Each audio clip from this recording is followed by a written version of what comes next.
recognitions, the month of 2026. On behalf of the National School District, on behalf of the National School District Administrators, Brian Fine will recognize trustees for California School Board Association. Board recognition month of 2026.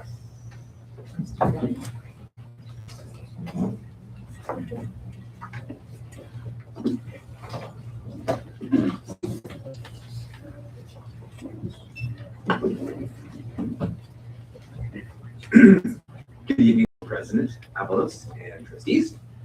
As you know, I'm Brian Vine, principal of John Otis School. I'm also president of Leadership Association of the National School District, otherwise known as LAND.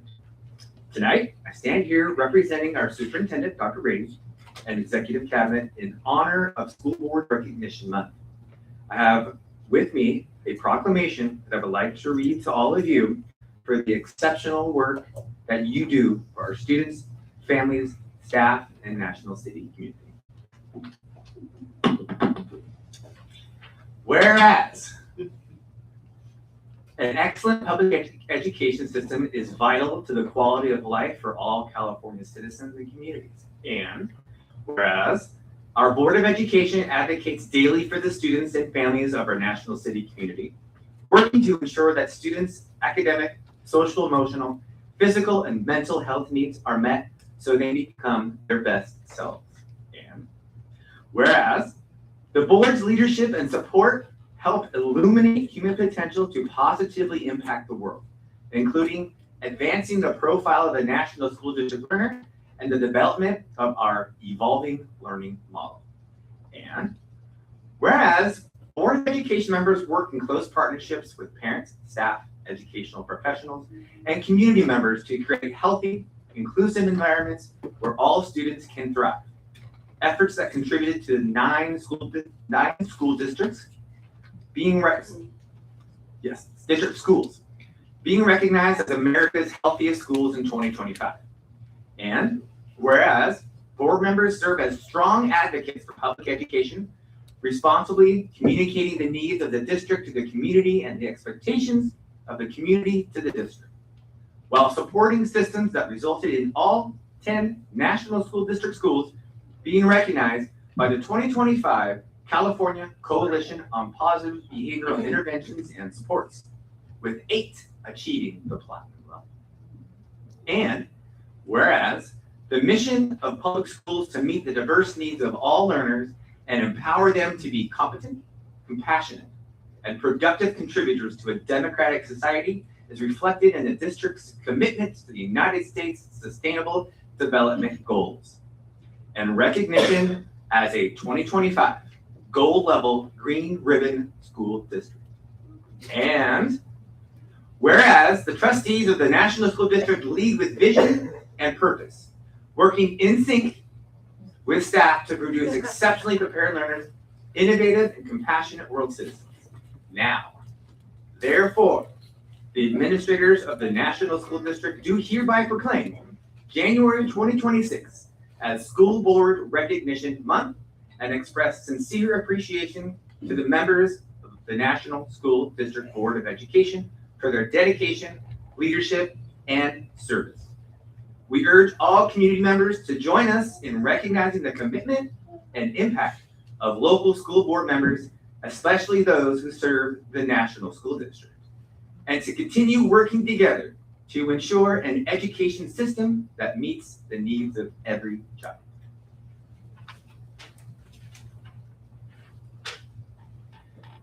Dr. Brady will be sending out a press release with a copy of this proclamation.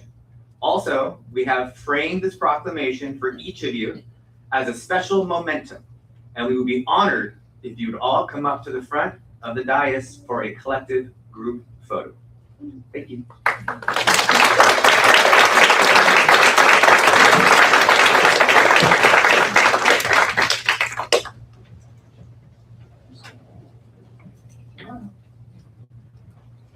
All administrators. Where at? You did a great Yeah. Hello. These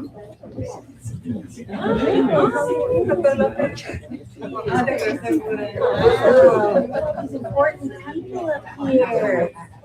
We're talking about. All administrators and anybody else that would like to join, please come up front. All administrators come on front.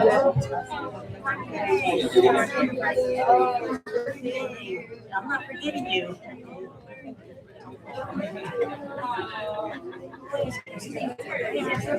Where's that time?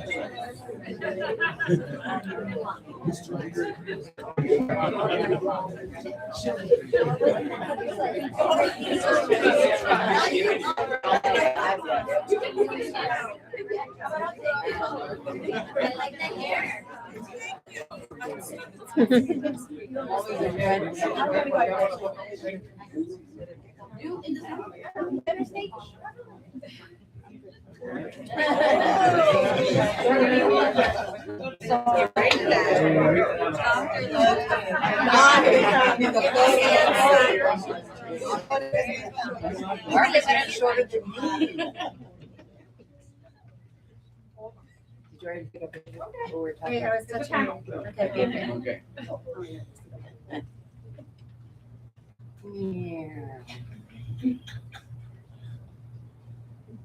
I'm gonna start from here. I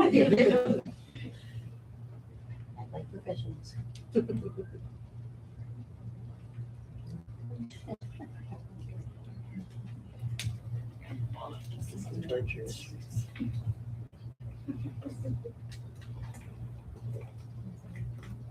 One more.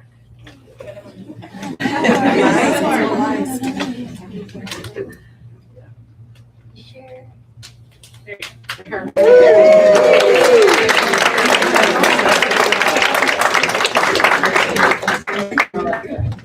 Back to work.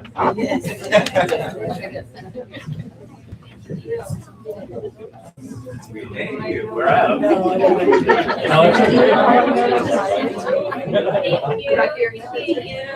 There we go.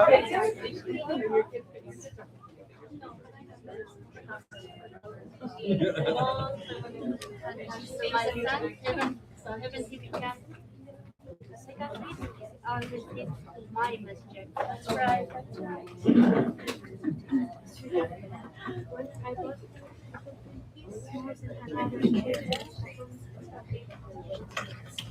Every morning and my messenger.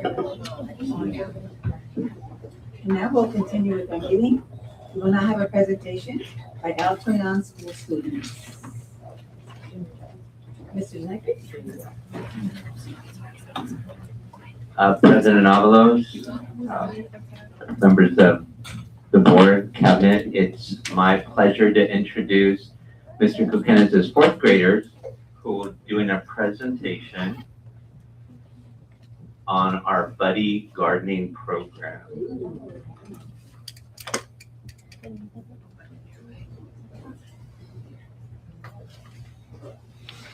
And we will start off with our first presenter, Bo Marshall.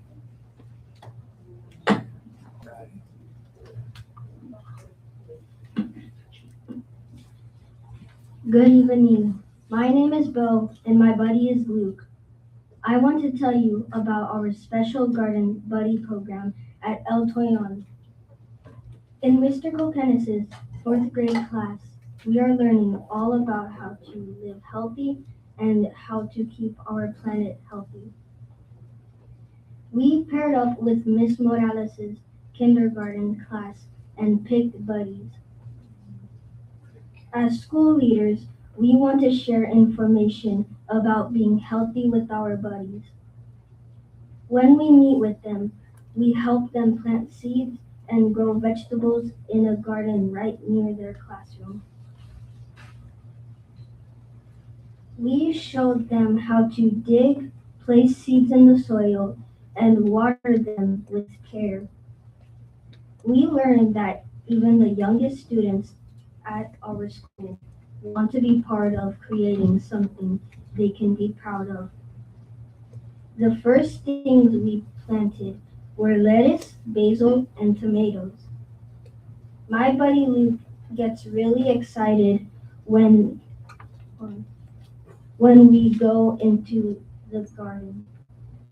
My class also conducted a scientific test of the soil in the kindergarten beds to make sure it had enough nutrients. We learned that we need to add some phosphate to make the food we are growing even better.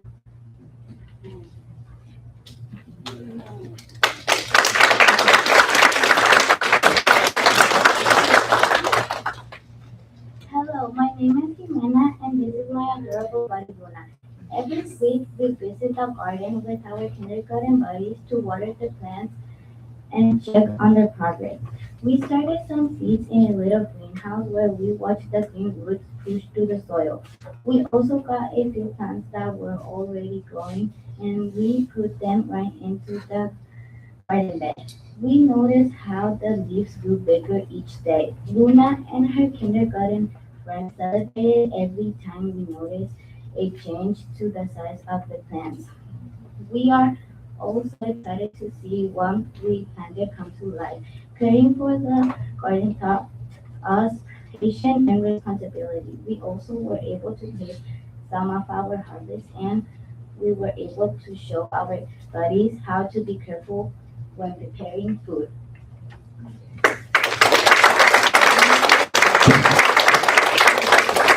Hi, my name is Phoebe and my kindergarten buddy is Ione. I feel very lucky to be at a school that has many garden areas. It means that all students get a chance to learn about how the plants grow and where the food we eat comes from. At Altayan, we have a main garden and an outdoor classroom for students to visit. Our class helped put in garden beds, especially for TK and kindergarten students. When we came back from break, we refreshed the garden beds in the back of the school. We even have a large warm composting bin. The compost we make will be added to the garden bed to make the soil really healthy. We all love taking a break from inside our classroom and our iPads to get our hands in the soil, and we are proud that we get to teach our buddies that gardening is an important part of learning. One of the best things about our Garden Buddy program is getting to make recipes from all of the plants we have grown. One day, the Square taught us how to make a kale salad that was packed with healthy vegetables that we planted. Everyone loved it. They are both kitchenists and know how to turn fresh growing vegetables into delicious snacks. This lesson was important because it showed us that we don't need cookies or chips for snacks. We can eat fresh vegetables and still enjoy it. This is healthy behavior to model for our buddies.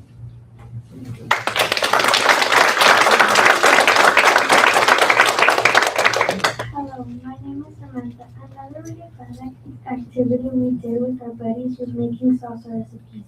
The plants that make up any salsa recipes are easy to grow in a school garden and can be used in lots of recipes that our buddies would be familiar with. Together we planted onions, peppers, cilantro, and tomatoes. When some of the plants were ready to harvest, we celebrated with the SciSac Showdown. On Showdown Day, we divided up into teams. My team, the Gators, had to work together to come up with a recipe. We were given the basic garden ingredients like tomatoes, onions, limes, and cilantro. When we decided as a group what ingredients to use, we could make it spicy or sweet. We could add honey or vinegar. We all had to measure and cut up the ingredients. We had to work as a team. I think we showed our buddies the importance of being a respectful team member. We showed them how to listen and collaborate. After everybody was done making their salsa creations, Mr. Coquenes and Principal Denegri judged which ones they liked the best.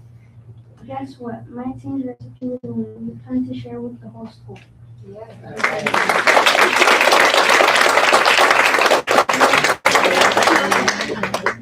Thank you all for listening to our presentation. We are having so much fun in the gardens and with our kindergarten buddies. We also want to thank the school district for helping to put all of these gardens and outdoor learning spaces in our campus. We want you to know we use them and already really enjoy planting, harvesting, and cooking. We know we are also learning math and science and life skills too. We think this is a great way to show our kindergarten buddies that learning is fun.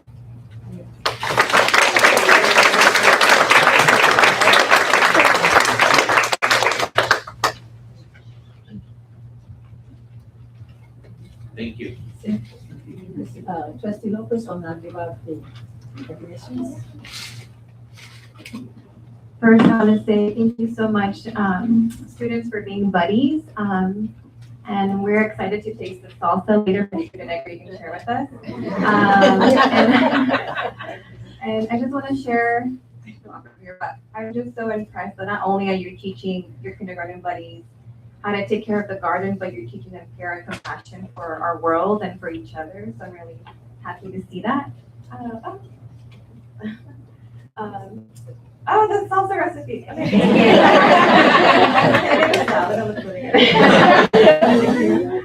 Cindy, you can make it for us. I'm a vegetarian now, so the salad was really good. Okay, so we want to honor you as a district. The board wants to honor you with these certificates. So when I call your name, please come to the middle. And family, friends, feel free to take photos and video. Okay.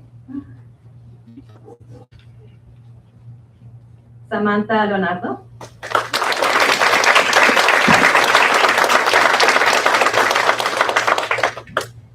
Bo Marshall.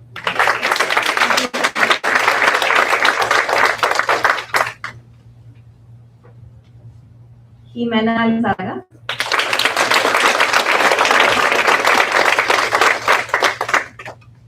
And Vivi Fanti.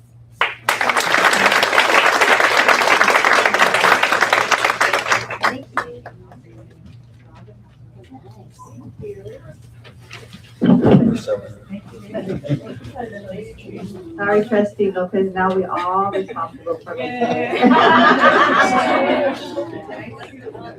I'll make it too, I promise. Thank you. See, the kindergarten teachers came too. Oh, the kindergarten teacher, are you here? No, the other ones are.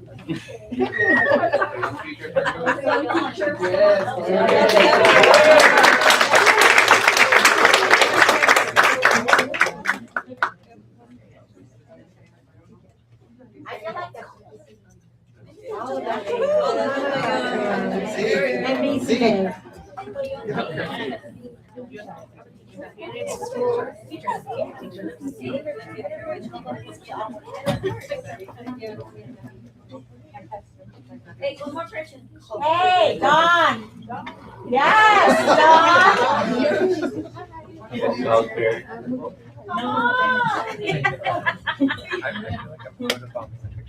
You are, it's okay.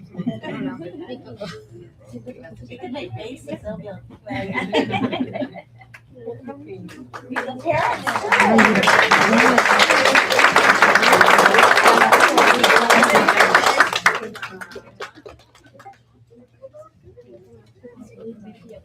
Parents didn't know. Now I'm. Good job, Jimena. Good job, I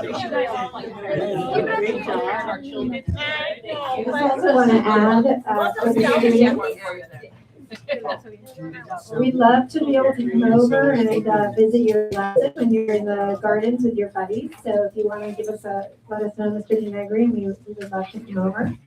And for the students who just got the book, one of the stories is written in that book by Matt de la Peña, and he went to school here in National City. So the book you have has a famous author that grew up right here in National City as well. So just Matt de la Peña.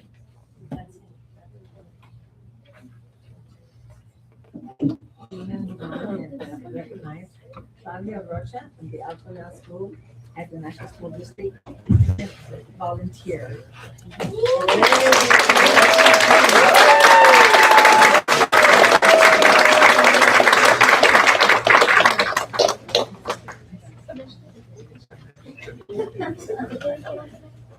Good evening. Again, President Avalos, members of the school board, Dr. Brady, executive cabinet, and our entire National School District community.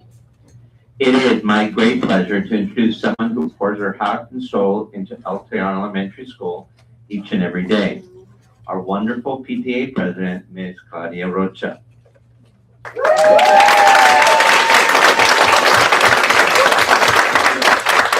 Claudia is the kind of person who doesn't just talk about making things better.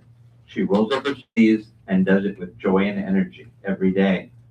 Whether she's planning our fall festival with games and treats for all the kids, decorating our halls for Read Across America Week with colorful book characters, or helping organize family reading days where parents and students bond over stories, she's always there with a big smile, leading by example and inspiring everyone around her to get involved and have fun. She also shared her strong voice on ELAC, DLAC, School Site Council, DPAC, making sure our families are truly heard, valued, and included in every decision we make. She's also an integral part of our Community Schools Grant in LASES, building strong connections between families, staff, and community partners to bring vital resources like books, fun activities, after-school programs, and extra support directly to our students who need them the most. What makes Claudia truly special is how she brings everyone together, turning ordinary school days into magical moments filled with laughter and learning. From crafting beautiful decorations that spark kids' imaginations to organizing events that strengthen our whole community, her passion creates lasting memories for our students and families alike.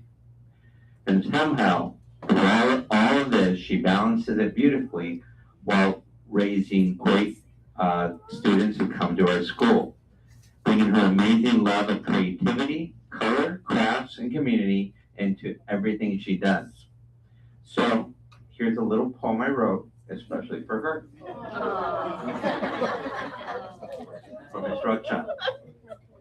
Claudia helps our school each day in big and small but special ways.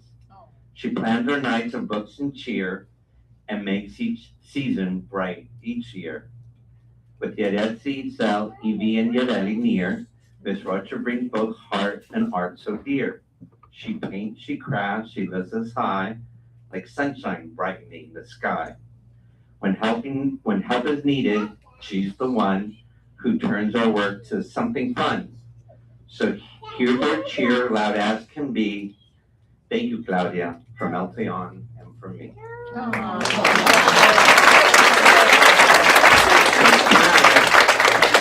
honor Ms. Claudia Rocha for her endless kindness, outstanding leadership, boundless creativity, and her vital work with our community. With all the joy, laughter, and warmth she brings to students, families, and staff every day, on behalf of the entire El Teon community, thank you from the bottom of our hearts for everything you do. Please give one more big heartfelt round of applause for our amazing PTA president.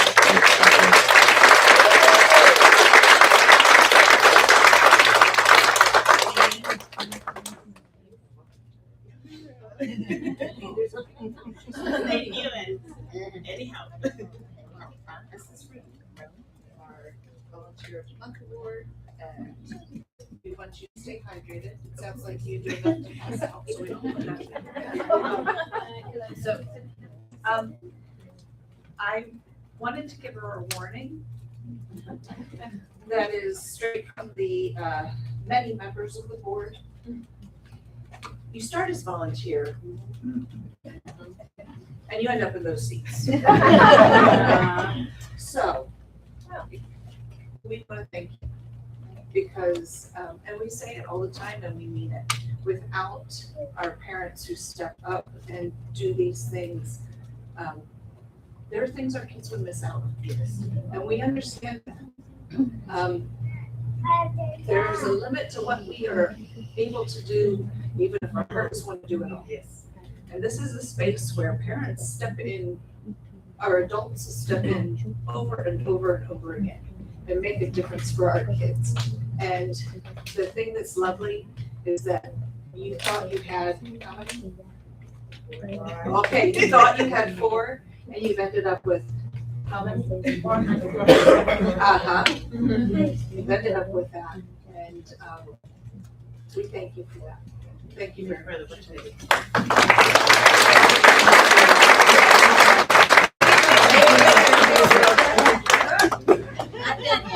Things You don't. Yeah, picture. Your kids too. Girls, Yes. And Dan. All right.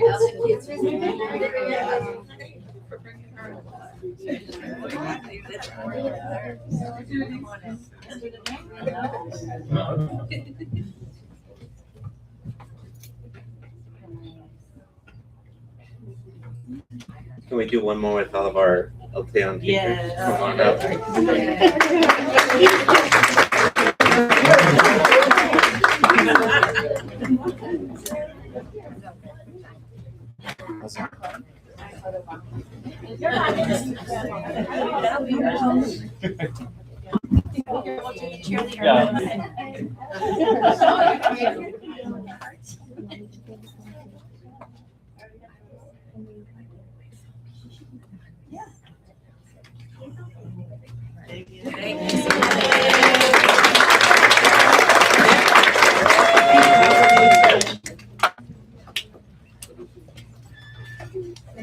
you all so much. As we say, our recognized Sarah Watson, our teacher who volunteered to be able to make it, but at our next board meeting, we'll soon have to next semester. Thank you. We now will introduce and welcome the new employees, Dr. Morissette. Assistant Superintendent of Human Resources will introduce and welcome the new employees. I have the pleasure of introducing and welcoming our new employees.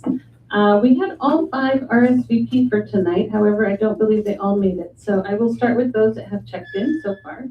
And then at the end, if the others have arrived, please come up. As I call your name and read a little bit about you, please come on up. Rosalinda Herring, Impact Teacher at Kimball School. Ms. Herring has over 10 years of teaching experience and is currently serving as a substitute teacher for NSD. She earned a bachelor's degree in communication from Biola University and a master's degree in curriculum and instruction from Chapman University. Welcome, Rosalinda. Our next new employee is Henry McClish, Impact Teacher at Palmer Way School.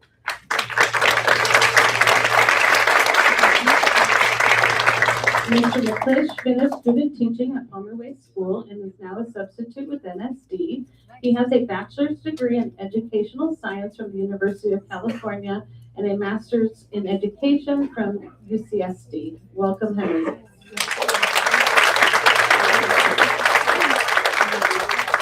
Our next new employee is Justin Omana, Impact Teacher at Kimball School.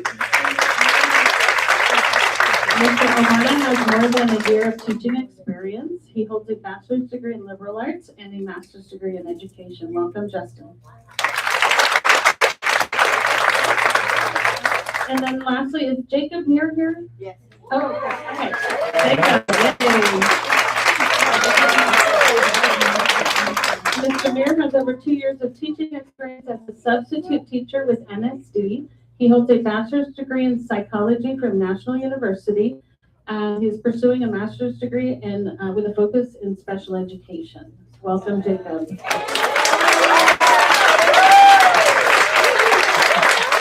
And then lastly is Melissa Rodriguez here. Melissa Rodriguez. Yay. Ms. Rodriguez has over 14 years of teaching experience. She holds a bachelor's degree in liberal studies and an early childhood special education credential from California State University, Fullerton, as well as a master's degree in curriculum and instruction from Grand Canyon University. Welcome, Melissa.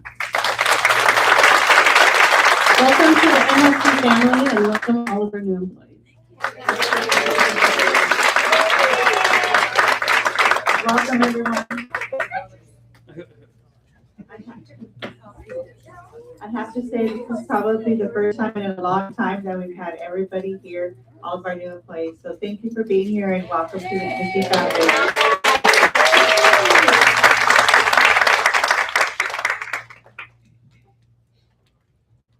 That's very, very special that you're all here today. We're very proud to have you being part of our family now. Now you can say, I belong to NSD. That's something to be proud of always.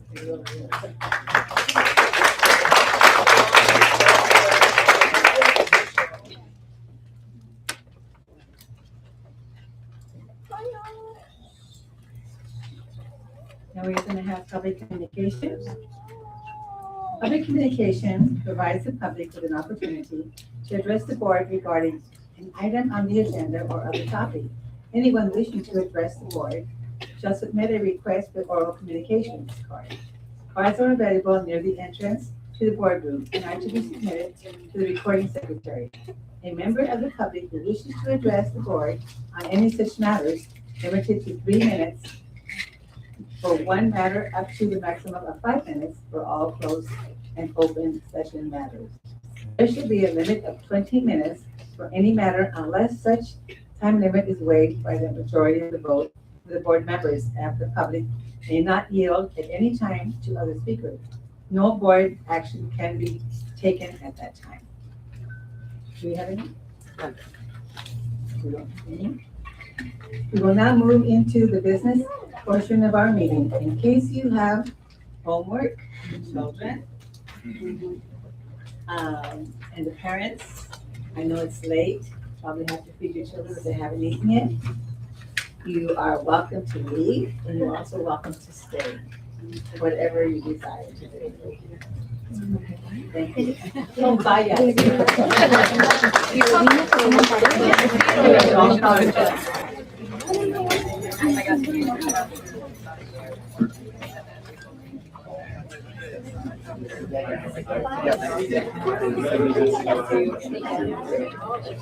Thank you. It's now open. Principal may now sit.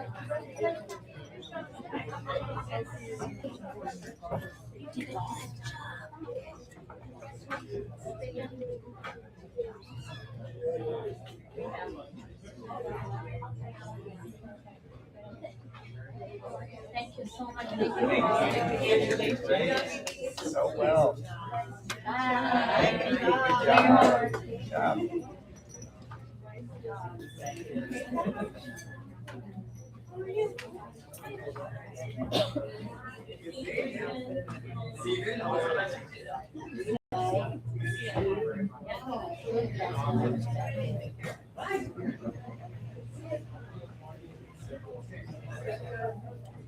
Thank you all for staying. We appreciate it.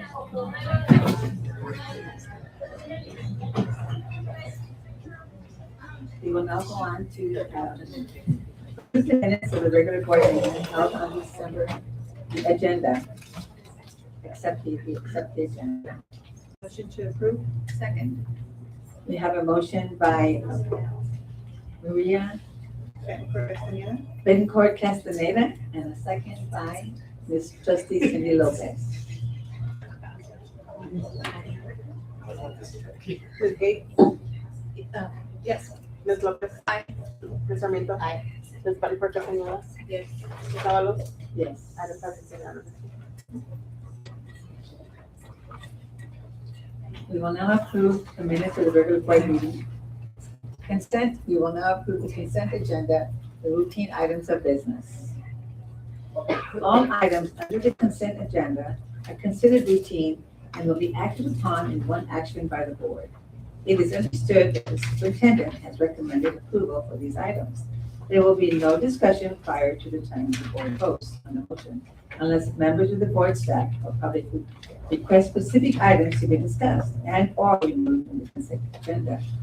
All items approved by the board will be deemed considered in full and adopted as recommended. Thank you.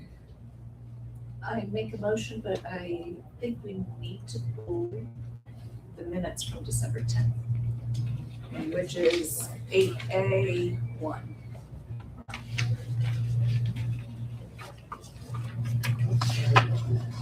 Something that there was something overlooked, and general functions regarding the superintendent search. Because we did vote first on County of Ed, and that was voted down.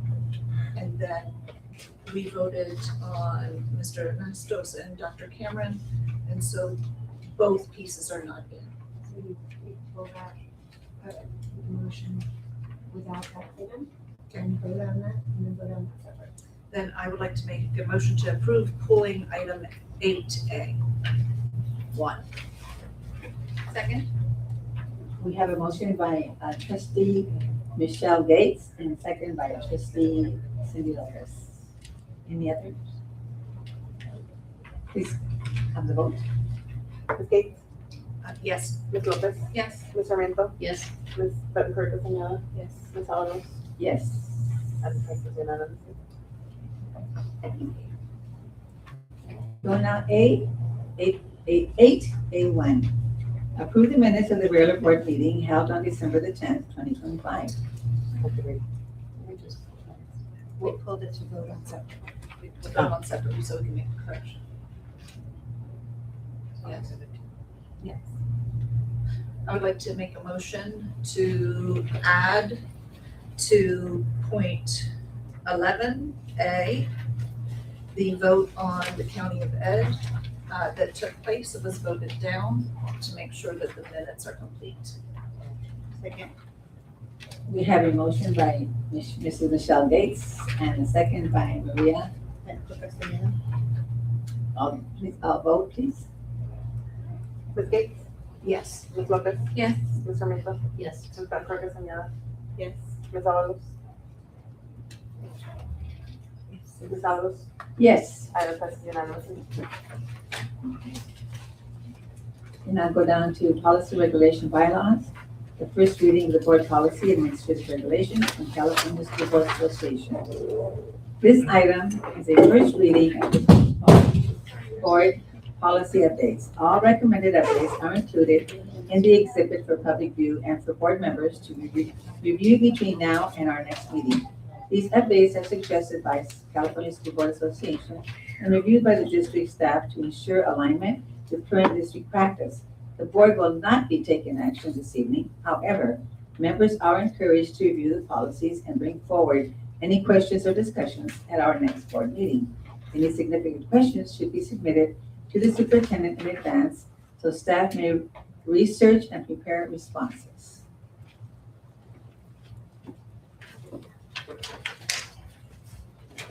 We now go down to general functions. Superintendent Search Upgrade Consultants, Mr. George Cameron and Mr. Ernesto Anosto, will share an update on the superintendent search progress.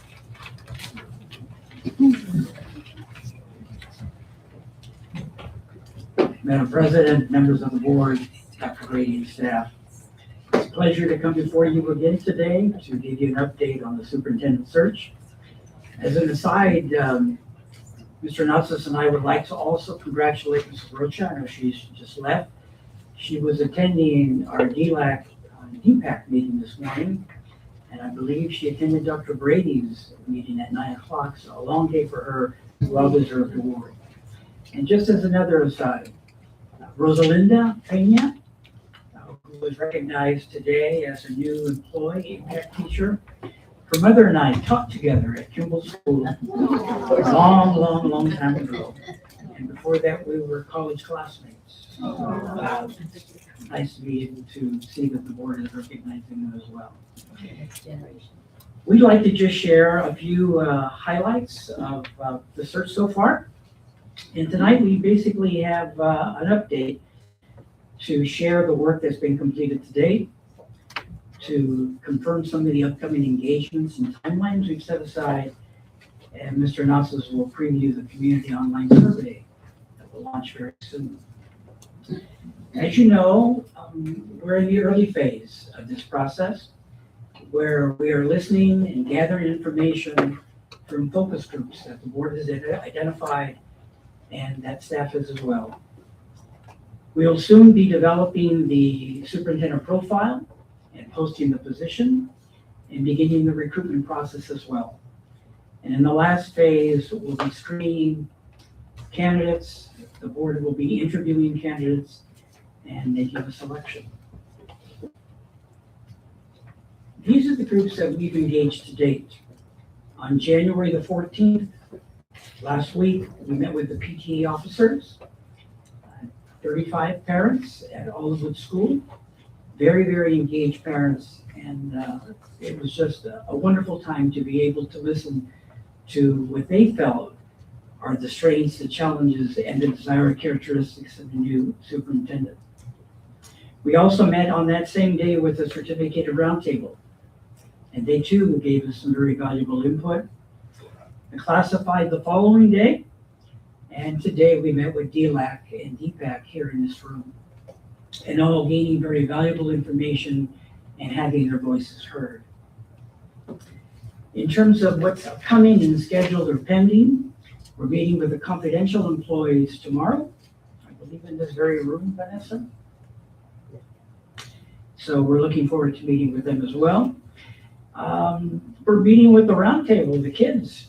That's going to be exciting, and we're ready for them. I think we're ready for them. So we look forward to that as well. And those 25 youngsters, they're actually going to go through the same process that all the other focus groups have gone through, but in a child-friendly way. We're meeting on the 26th with the land, with the instructional and district leadership. And also, we have a date that's planned for parent and community members on the 26th. We're meeting with CSEA, the executive board, and the school site reps on the 29th, and NCETA on February the 3rd. So those are some of the upcoming dates that we'll be meeting and engaging them in the process as well. We believe that it's important that all voices are valued and heard. So we will not be finalizing all the information and data until everybody has had a chance to be heard. The input that we're gathering, the information we're gathering from all the groups will be aggregated and will be reconciled so we can share with you in a future board meeting what some of those major milestones are sharing. We're also going to be looking at recurring themes. What are the things that each of the groups are sharing that we're hearing that seem to rise to the top in terms of strengths and challenges and desired characteristics? And the board will see a very comprehensive summary that we will be presenting to you when all that group data is compiled. In terms of the amended search timeline, as you know, we're moving the timeline up 2 weeks. The online survey, which Mr. Nasos will talk about a little bit, will launch tomorrow, and that's going to be exciting. A lot of the staff has indicated to us that the information will be blasted out to all the parents. We'll share this information far and wide with community members too. And we anticipate that a vast number of people will participate in that process and valuable information will be gleaned. The survey will close on January the 31st, so it gives everyone around 9 days to be able to complete that process. We also bring a summary report to you on February the 4th. After all of the stakeholders have met, we've gathered all the information from the online survey. We'll put together a summary report that will help also inform the profile that we'll be sending out. We'll be posting the position on February the 5th, and it'll stay open for 5 weeks until March the 11th. So that'll give applicants plenty of time to be able to look on site at the qualifications, the desired characteristics, all of the information that describes the school district. Will be able to go ahead and get their letters in order, their letters of recommendation, their letters of reference. So we want to give them plenty of time to be able to gather that and submit a complete package. We'll also be reporting to the board on March the 11th where the recruitment is.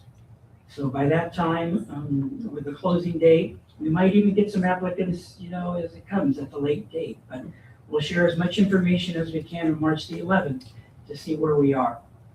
We anticipate there'll be a strong applicant pool. And on the 18th, I'd like to meet with you to review the reference information, all of the applicants, our information as well that we gleaned over the process, and we'll determine which applicants will be invited to the interviews. I believe we may have to move the April 1st or 2nd date so that we can accommodate all of the board members as well, and we'll be happy to do that. Thanks, Dr. Cameron. Basically, the design of the survey, which will be going out tomorrow, is to mirror the activities that we've had, some of them right in this room, but all the meetings we've had with stakeholders thus far that Dr. Cameron has mentioned. It is both in English and in Spanish. It will be accessible on the board's website, but additionally, we will be blasting that out, I think that's the word, so that anyone who has an email address associated with the school district will have an opportunity, should they choose, to complete it. It shouldn't take much time. It's set up in a way that you're basically grading certain characteristics. Just as we've done with our groups, the first 5 questions have to do with what kind of experience a community member or staff member or student or parent would hope that a new candidate for this important position would hold. This is someone who's already been a superintendent. This is someone who's been an assistant superintendent. It asks that sort of question. The next section, there are about a dozen questions that ask you to define the characteristics of a hopeful candidate and potential superintendent. And those could be anything from good communication skills to relationship builders, that sort of thing. And again, we're creating a profile, and it might seem like we're doing a lot of work up front, but it's for a very good reason, because the sort of information we get from the community and from the board, from the staff, helps not just define a profile for this position, but it will help the board when they're putting together the questions that they want to ask a prospective candidate to make sure that there's a match with what the community is suggesting would be a good match. Something that's come through loud and clear, obviously, and tonight was a perfect example of that. It's just a very strong bond that the school district has with families, communities, and students. It's that's come through loud and clear everywhere, and I think we'll see the same sort of response on the survey. The last part of the surveys has some open-ended questions, and that's because anyone taking a survey may not have had an opportunity to be part of the conversation in a room such as this.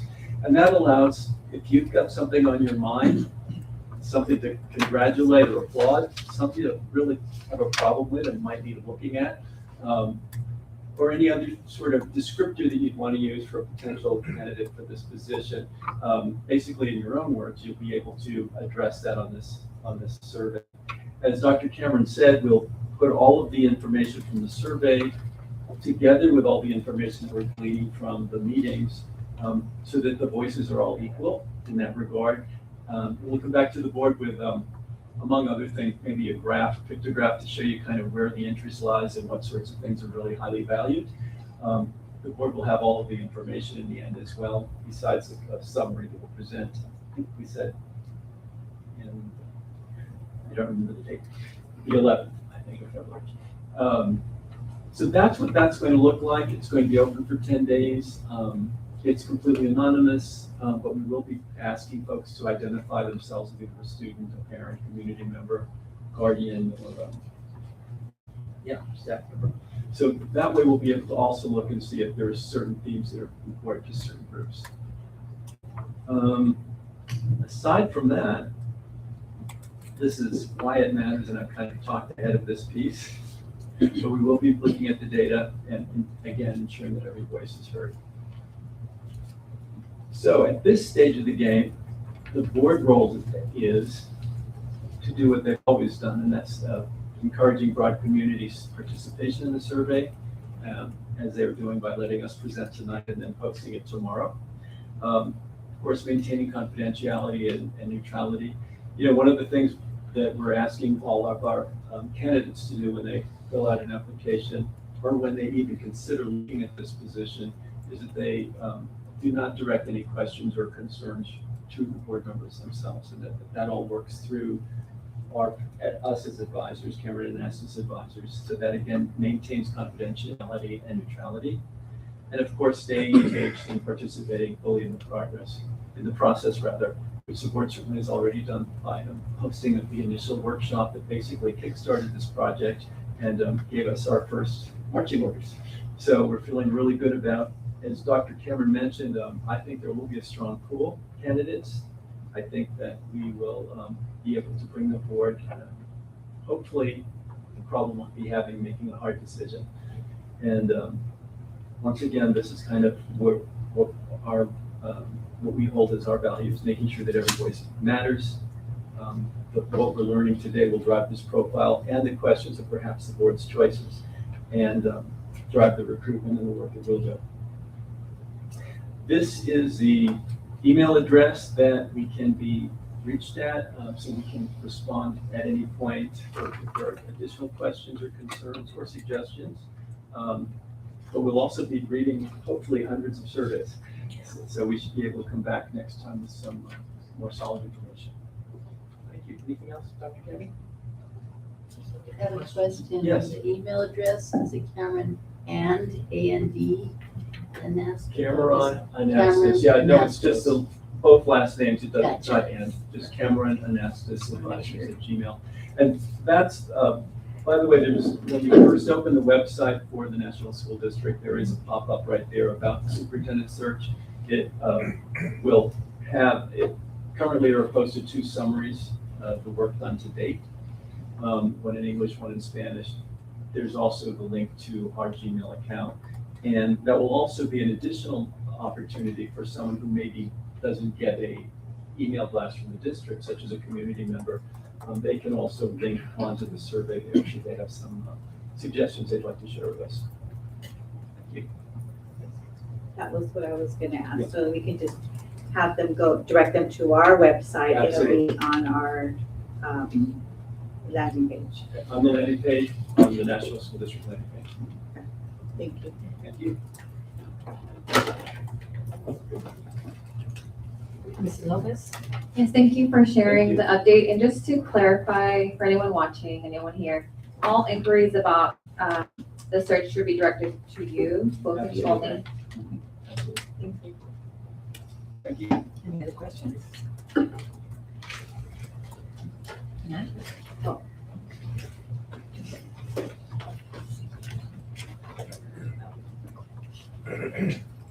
Thank you so much, Mr. Cameron. Mr. Yeah. I have, Oh, wait a minute, we had one more question. Sorry, the parent meeting and the community meeting, will that schedule be on our website with the time? Yes, it will. What we're finding right now is the rooms are very busy. This is a busy school district, a lot of things going on as well. And we want to find a time where people feel comfortable in attending. So Mr. Nussel and I have talked about having an all-staff or community meeting in the afternoon. And one of the challenges is the district has early start and late start schools. And I believe Thursdays are the days that are the minimum days. And those are the days that a lot of the staff prefers. But we're running into the calendar that between January and February, there are 13 holidays. So it's a little crunch, but we're gonna find a way to be able to do that. And we will post that on there in advance to let everybody know that that's available. What's important for us is that the community survey that Mr. Nussel shared mimics what we do here with everybody as well. So they're very similar, if not identical. So we want to make that well known. And so we'll do our best to be able to do that. My question is for the community and the parents. So more so for the community that don't have children in our district. So when we direct them, we can let them know, since they won't have children in our district, we can let them know, go to our landing page for that information, so they would know when to, if they don't want to do the survey, they want to actually be in person. That way they can attend a meeting, so that way we can have them engaged. Absolutely. So that will be available on our website with the scheduled date. So we'll work with staff, we'll work with Vanessa and Jocelyn to be able to find a good time to be able to do that. And absolutely, we welcome every meeting we can have with parents and community members. Okay.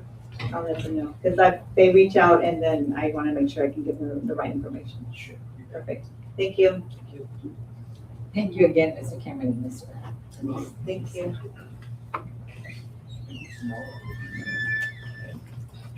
Moving on with the meeting. Report on the California School Board Association Annual Education Conference. Board members who recently attended the California School Board Association's Annual Education Conference in Sacramento, California. We have now Trustee Gates, who will give her summary of what we all learned in the conference. It says 2 to 3 minutes. Ha ha. We'll see about that. No kidding. It is hard. Are you in charge of this? So you'll be turning pages? I'm turning pages. Good to know. We go to keynote events. We know that. And so I did not touch keynotes because we attend those together. I wanted to make sure, though, that I touched on the workshops that I attended independently. We sometimes go together, we sometimes split up. I'm a splitter-upper because I want to find out as much as I can because I know I'm going to hear from all of you. So it's the state's turn. And this was echoed in our very first keynote, talking about, hey, we know that there are things that are going on when it comes to what's going on in schools and in districts. CSBA specifically said in that first keynote, we need to push the state to step up. We need to have them prioritize. And this workshop actually focused a lot on that as well, listing challenges that many of us are going through. Who do we report to? Why do we have to report to 4 people?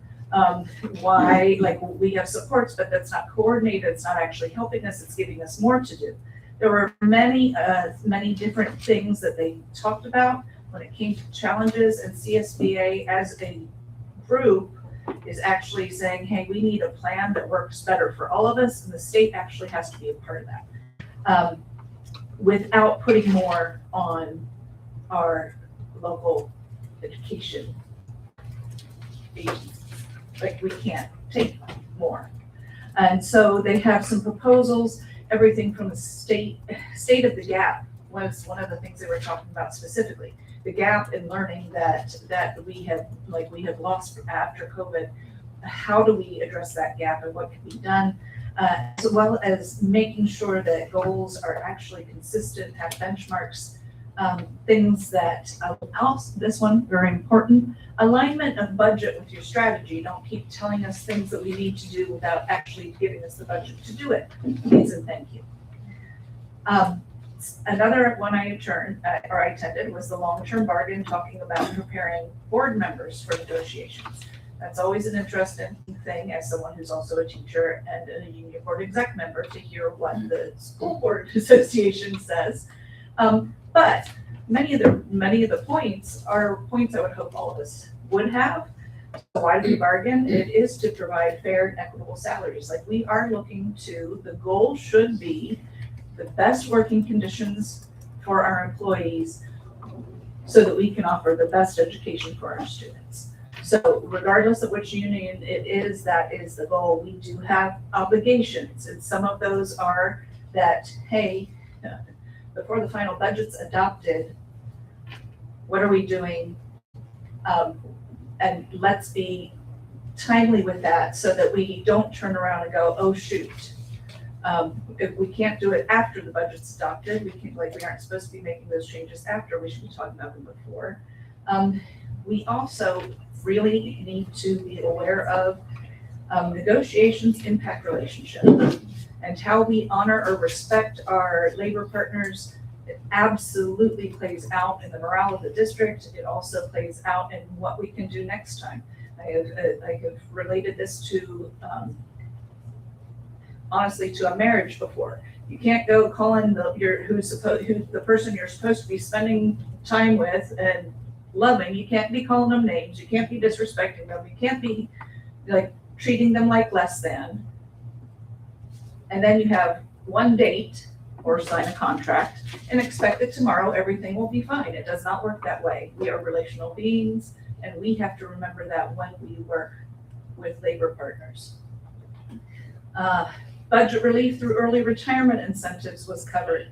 And with everything that's coming up this could be something that we take a look at. It might not be something we take a look at, but I felt like it was important for me to have some information. So we already know there are challenges. We already know that there are a lot of like potential cost-cutting measures that we don't like and don't actually want to talk about. And some of us will put our foot down and might not talk about them at all. But we should still be asking questions about the positions we have. If we are freezing or eliminating, if we are using subs that we don't need to use because actually we could do that. And according to a recent TikTok that I saw, when we are asking our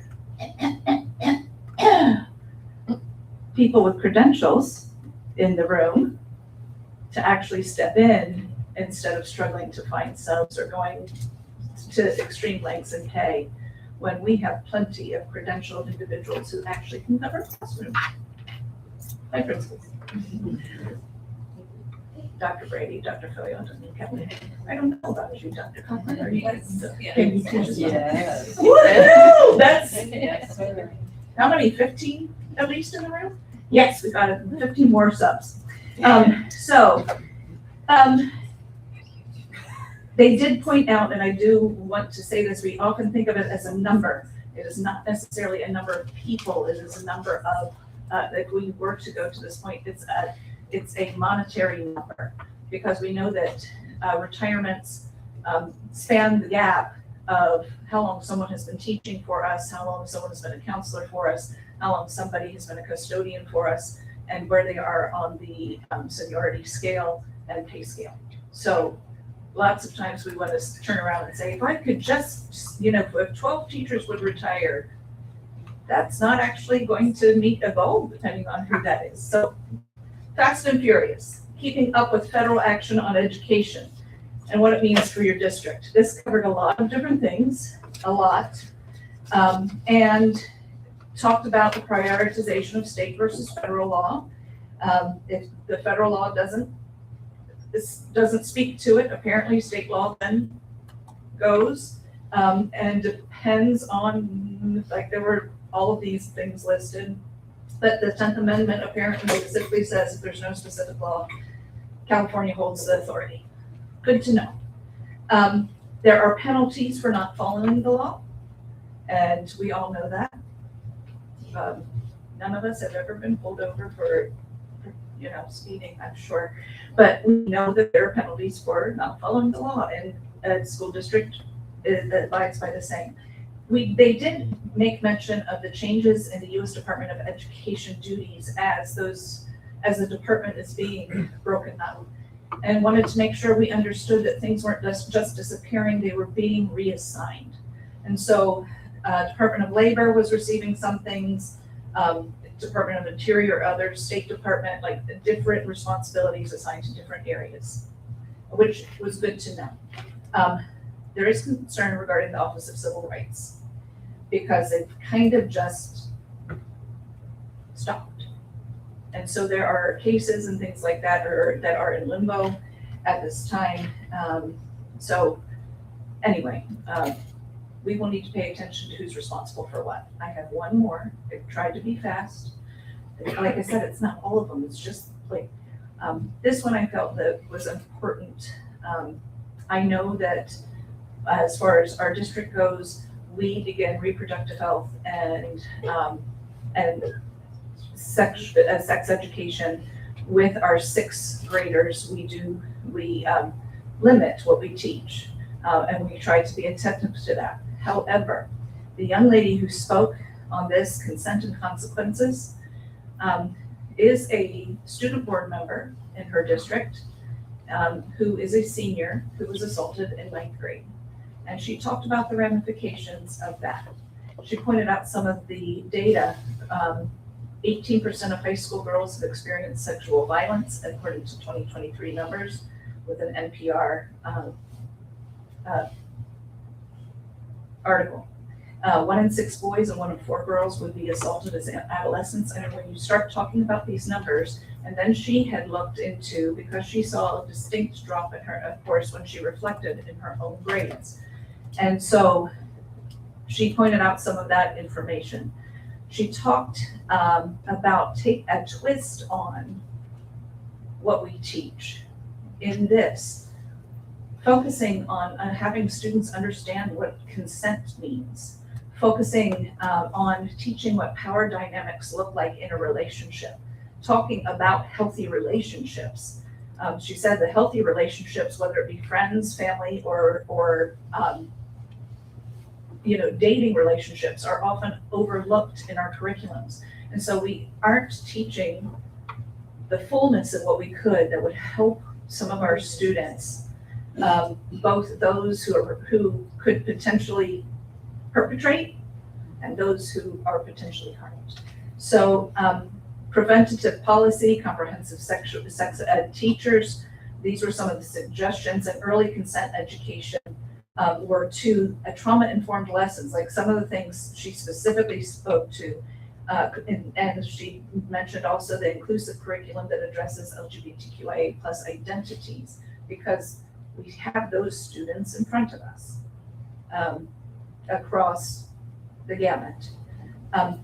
She has started a Respect for Consent Instagram page that is private, that we can access, but it's also for encouragement for those who are going through trauma and who have dealt with assault as teenagers. So that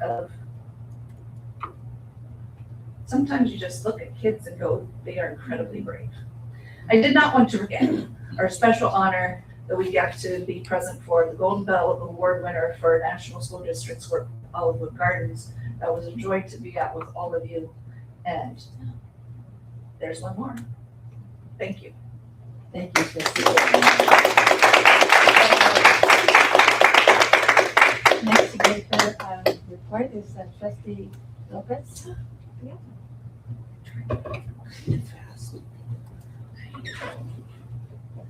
How is the check right now?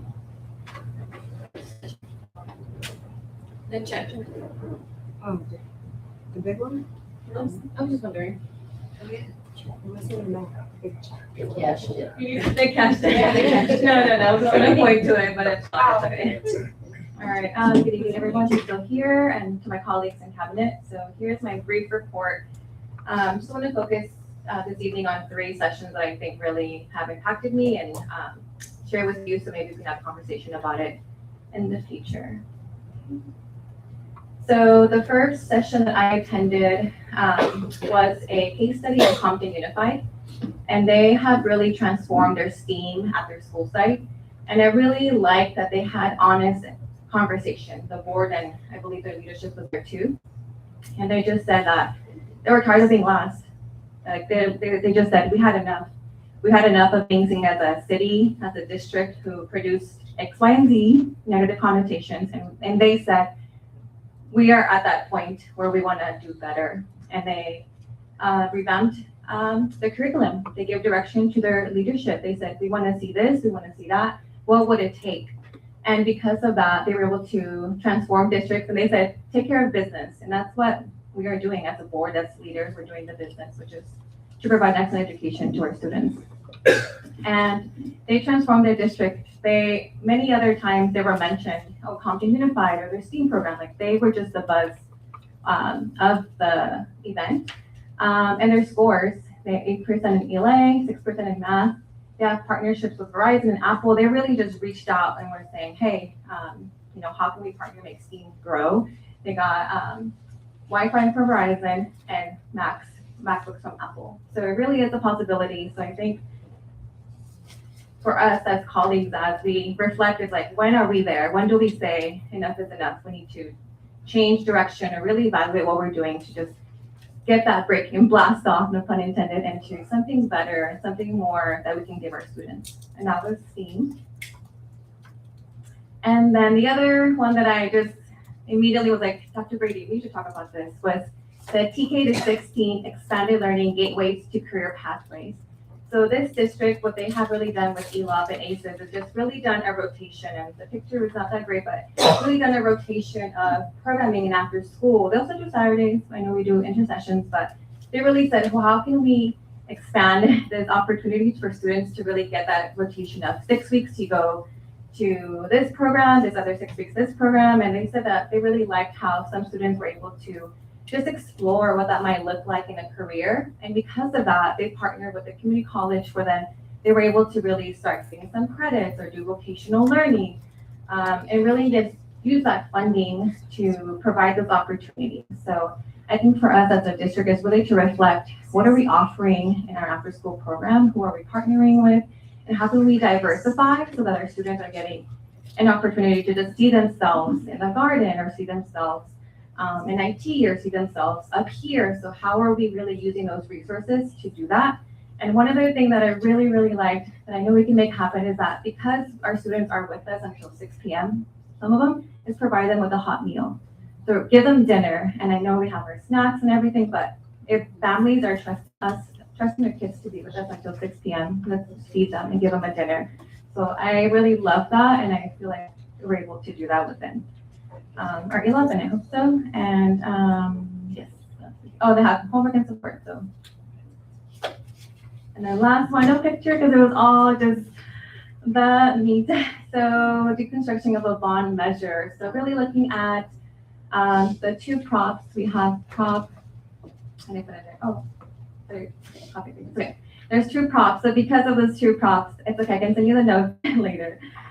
Because of two props, we have different options on how we could do a bond measure if we wanted to, but it really just broke down every piece, what it looks like, what the language would be, how to do a study on facility. So we ended up popping in together, myself, President Avalos, and Dr. Brady, to really get that information on what would it really take to look into a bond.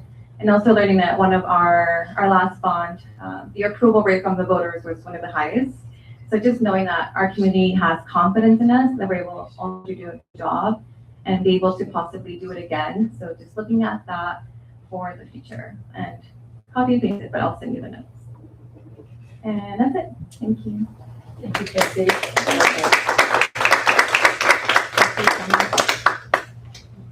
No, you didn't go. That's right, I'm sorry. Trustee Castaneda, please.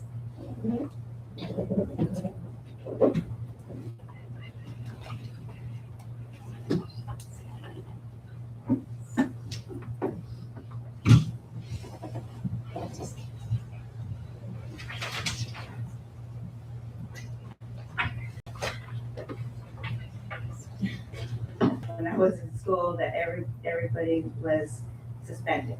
Not every, you do commit one, I wouldn't say crime, you commit an offense, and it's always treated the same. There's other ways to treat an infraction.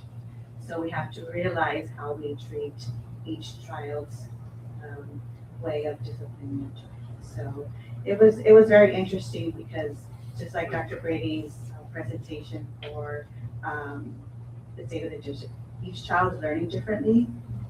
Each child's discipline needs to be treated. So it was really rather interesting. So it's, like I said, addressing needs and understanding each child's behavior. It's very unique. So, trying to memorize everything with no notes. So thank you, everybody, for your patience. And if anybody has any questions, I'll be more than happy to answer them when I get my notes. Thank you.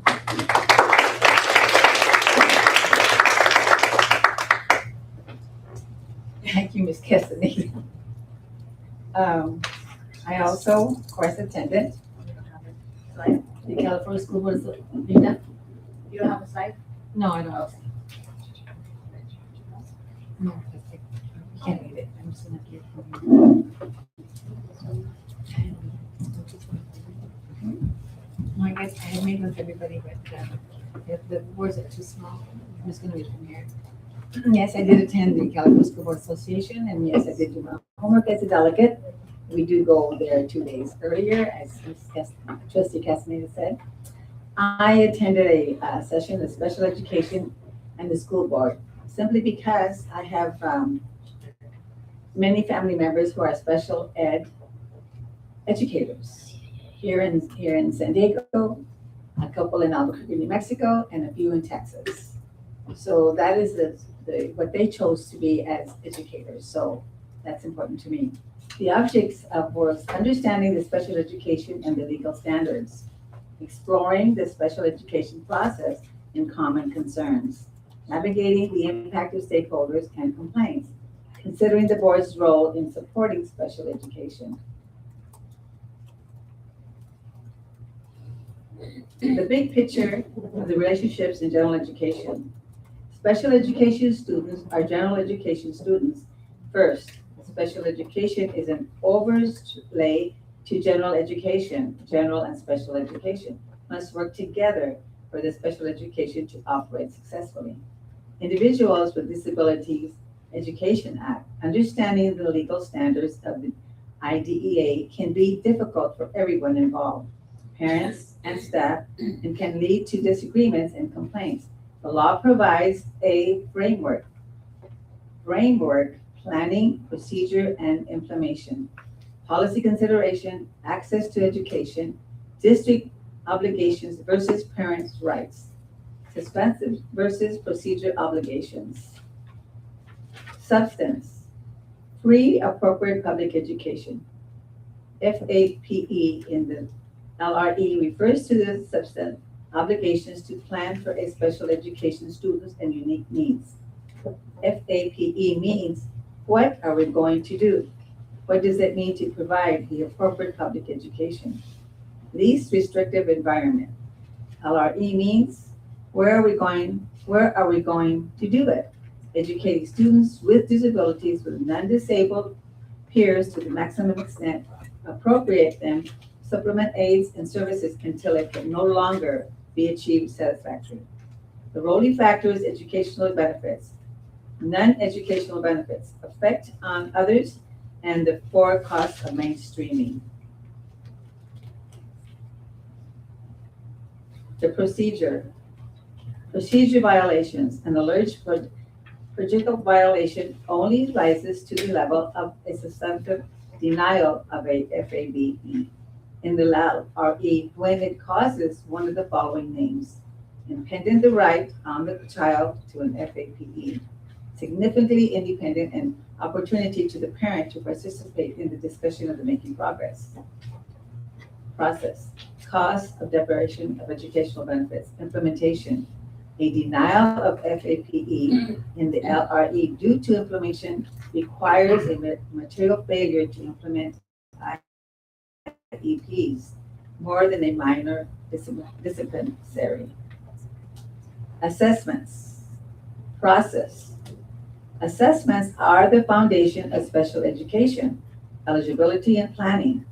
Their importance is illustrated by the many ways they impact disagreements and lead to complaints, child find, local identity and evaluates, referrals shall initiate the process, timeless. For conducting assessments triggers evaluation when they're warranted. Assessments can be conducted in all areas of suspended disability and need and should be sufficiently thorough and comprehensive. Independent education evaluations, IEPs. The planning, IEP planning process. The law provides procedure and substantive rules for conducting meetings and planning. Frequency directs obligations, parents' rights, notice within the reasonable time, developing an offer of a FAPE in the LRE. Present levels, a profile of the student's needs, areas of need, what needs attention, goals must be objectively measurable, accommodations and modifications. Provide access, services to provide educational benefit, placement to the implement of IEP. An IEP must be a clear written offer, and a parent must provide informed consent. Understanding. Supporting the process. Perhaps the best way to support special education to understand and underlying processes and know that disagreements will arise. Disagreements are difficult to navigate, emotionally charged and left unattended. led to bigger problems over time. Trust and communication arose, differences of opinion, parental expectations, lots of planning considerations, academics, communication, behavior, etc., transition plans, extended school year, etc. These types of considerations may require additional planning and assessment with more process. Concerns, parent concerns. Parent concerns often sound different than the legal issues and are difficult to identify. The concerns are often board conclusive statements with deeper meanings. My child is not learning. We are not seeing progress. The school is not safe. My child is being bullied. The staff are targeting my child. We are being denied inclusions. This is the wrong placement. The staff are not trained. Request for additional records. It is important to address the right concern and ensure families that feel heard, that feel that they are being heard. It is also important to remember this is not always possible. This is the session that I attended, and I was really glad that I did because I understand that special ed educators have a big load on their hands the minute they get into the school because they're all different. We're all different. And we have to have a lot of patience, a lot of understanding, and to know that we are doing the best job that we possibly can. And I know that a lot of our parents will say, there's nothing wrong with my child. He's fine, she's fine. But we have to remember that our educators have our children more time than the parents do. They're there at 7:30 in the morning until maybe 5, 6 o'clock in the afternoon. Yes, the parents do have them Saturdays and Sundays, but it's not the same as being with them in the classroom. So I was glad that I did look at the session. I have a grandson that is also a special ed teacher, and he also went to school here, so I'm glad about that. Like I said, many of my family members are special ed educators.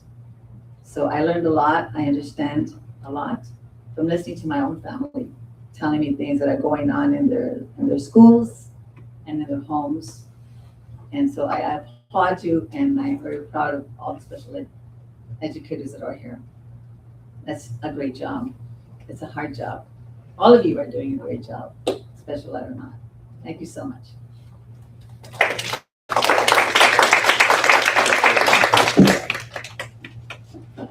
We will now move on. Pardon? I'm sorry. Oh, I'm sorry, Ms. Gates. Trustee Gates. Thank you, everybody, for sharing with us. You know, it is interesting. We see students in the classroom, and you're right, we see them for a good chunk of their day. Parents' perspective is so different from what we see. What happens at home can be very much like what happens in the classroom, and then can be completely different from what happens in the classroom. So our parents' wisdom, our adults' wisdom for our children is essential as we take care of them. I wanted to tag actually with Trustee Lopez because I didn't want to lose it. You mentioned the dinners. When do our TKers and kinders eat? I know we give them a snack in the evening, but when do our TKers and kinders eat lunch? What is the distance between there? Because if it's like at my school, I think our kids start eating at like 10:30. And so our TKers are little people eat at 10:30 and then have a recess at 1 where they get like a small snack. If they are staying till 6 o'clock, I think that's an excellent question for us to ask about truly just the care, like the basic care of our kids. And so I don't know when your lunches start, but my son could not, seriously, I'm not lying about this, but he could not go longer than 2 hours without eating or he would start to fall apart. That was just who he was as a kid. It was that way from the moment he showed up. Like that child, I should have done like ads for Honey Nut Cheerios. Bubble Honey Nut Cheerios made him last for, well, Every day. And so, and when I think about that with our little ones, I wonder sometimes if we're pushing their limits. So it's a question that I didn't want to lose, because I haven't thought about it before. But anyway, thank you, everybody. Any other comments, any other questions? Okay, trustee. I can't turn it off, I tried already. Tried a long time ago. I have a comment. As I recall, when my grandson was in preschool and kindergarten, they would eat, the morning class would eat at the end of their school day, which was around 11:30, and then the afternoon class, when they first came in, would have their lunch around 12-ish. Does that sound about right? Yeah, I think it does vary by school. In some cases, the upper grade students are eating first and the TKs eat really late. And it's reverse in some other schools. So I think we have all of our principals here tonight. We could just do a quick poll if you want them to shout out. What's your earliest lunch, whoever it is? 11:30. Sounds like 11 to 11:30. And then which grade level is your earliest? First. TKK first. So, and then how long is your lunch for that? Is it 30 minutes, 40 minutes?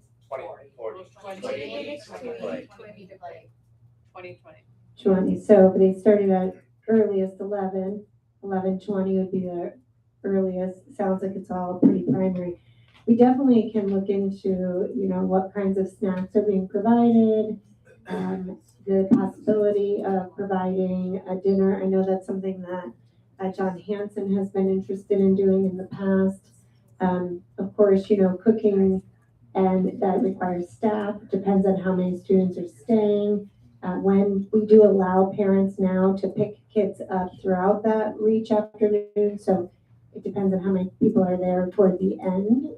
But we can definitely look at all of that. I think we all were shaking our head, yes, that's something to explore. So we'll explore it. We'll talk with our leadership team. We'll talk with our CNS director, John Hanson, and see what we can figure out. Any other questions, any other comments? I think we'll go on into general functions. Item C, approve the quarterly report to the San Diego County Office of Education on Williams complaints. The intent of the Williams settlement is to ensure that all students have equal access to the instructional materials, qualified teachers, and safe, clean, and adequate facilities. Do I have a motion? So moved. I'll second. A motion by trustee Sarmiento and a second by trustee Gates. Please vote. Ms. Gates? Yes. Ms. Lopez? Yes. Ms. Sarmiento? Yes. Ms. Valverde Zamora? Yes. Ms. Alvarez? Yes.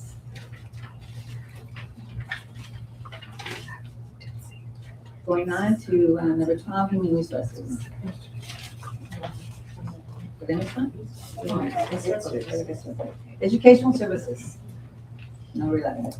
Approve the updated 2025-2026 school plan for student achievement for all schools in Exhibit E. Approval of this item will allow school sites to implement an updated 2025-2026 school plan for the student achievement SPSA. Do I have a motion? Move to approve. Second. A motion by trustee Sarmiento and a second by Ms. Lopez. Oh, I'm sorry, trustee Gates. Please vote. Ms. Gates? Yes. Ms. Lopez? Yes. Ms. Sarmiento? Aye. Ms. Valverde Zamora? Yes. Ms. Alvarez? Item passes unanimously. Adam, passed by two. Adam Ament, CT 4171 with Grady Children's Hospital, San Diego for vision and hearing screenings. Approval of this contract will allow district access to continued service for vision and hearing screenings with the Rady Children's Hospital. Motion to approve. Second. We have a motion to approve by Maria Betancourt Castaneda. A second by trustee Lopez. Please vote. Ms. Gates? Yes. Ms. Lopez? Yes. Ms. Sarmiento? Yes. Ms. Valverde Zamora? Yes. Ms. Alvarez? Yes. Item passes unanimously.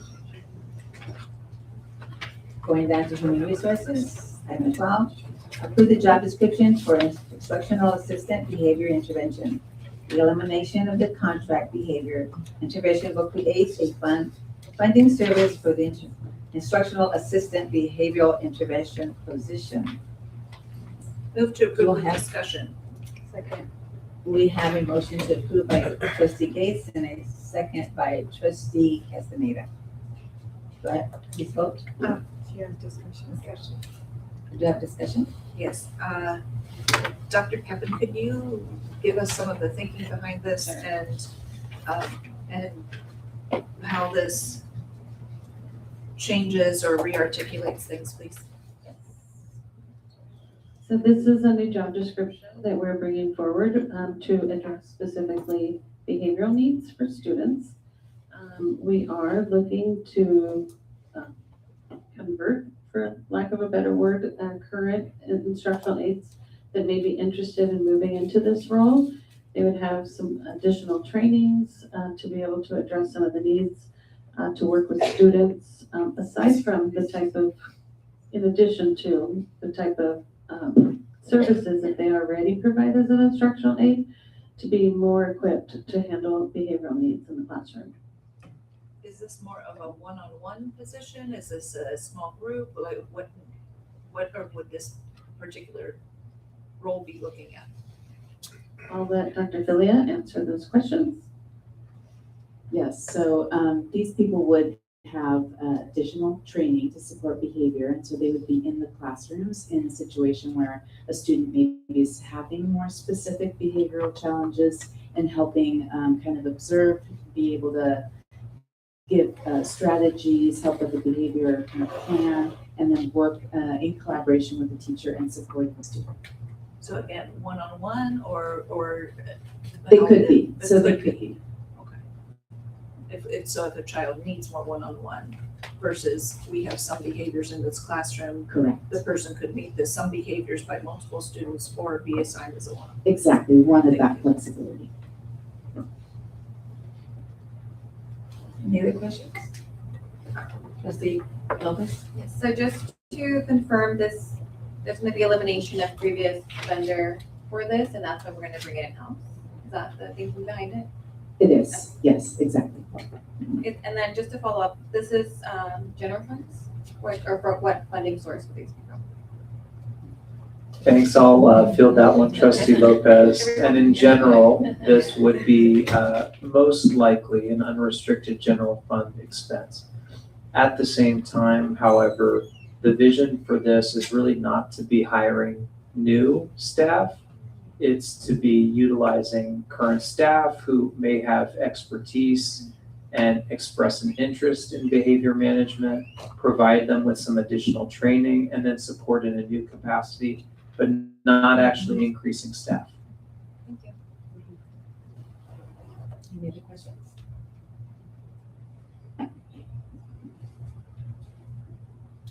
Do I have a second? Do I have a vote here?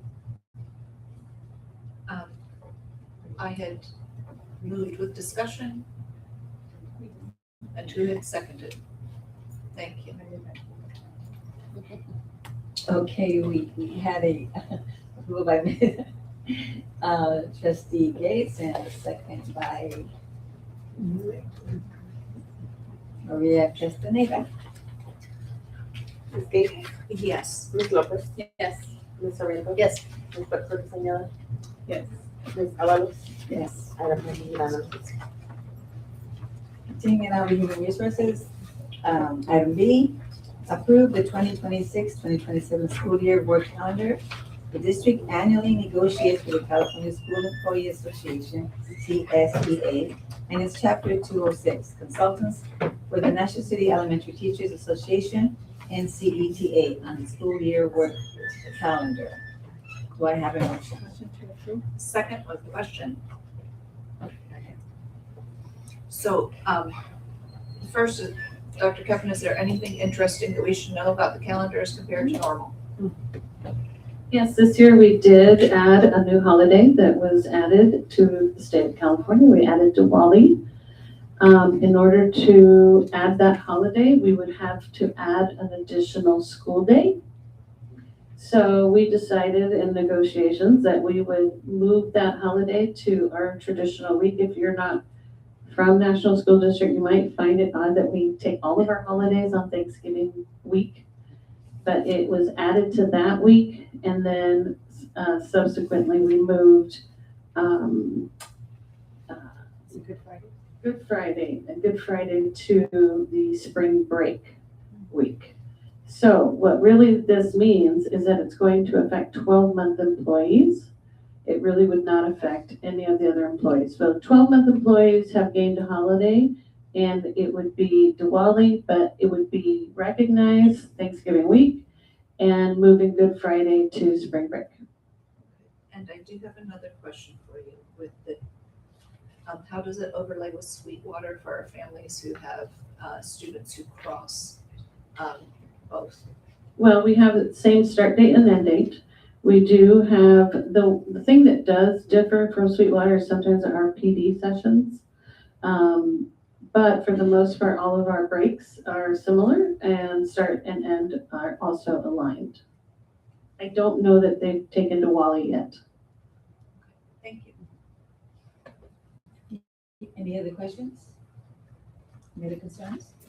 We have a motion by trustee Castaneda. Sorry, I just have a question. I know our admin and our certified classified are on different numbered days of work, but I was just curious as to why our principals return in the middle of fall break. Is that normal? Or is that new? We count up 208 days. So it does fall. They don't always, and I wish they did, they don't always get the full breaks. They return just a little bit before. And most of those breaks, with the exception of spring break, they go through professional development that will then affect the PD that our teachers and classified staff receive. So they come back a little bit early, receive that information, and then help deliver that presentation when they return. We have a motion by trustee Castaneda and a second by trustee Gates. Please vote. Gates. Yes. Ms. Lopez. Yes. Ms. Sarmiento. Yes. Ms. Betancourt Castañeda. Yes. Ms. Avalos. Yes. And it passes unanimously. Going down to item 13, business services. A presentation of the National School District Solar Initiative. Luminize LLC will provide an update on the assessment, design, projected energy savings, and timeline for anticipated solar projects. Thank you, Trustee Avalos. If I could, I would like to introduce Alex Smith with Luminace LLC, who's going to be sharing with you a presentation regarding our solar initiative. But I'd like to just give a little bit of context. I know I've shared this before, but just as a reminder, that really this initiative grew out of a community and principal request. And the request really wasn't for solar. Initially, it was for shade.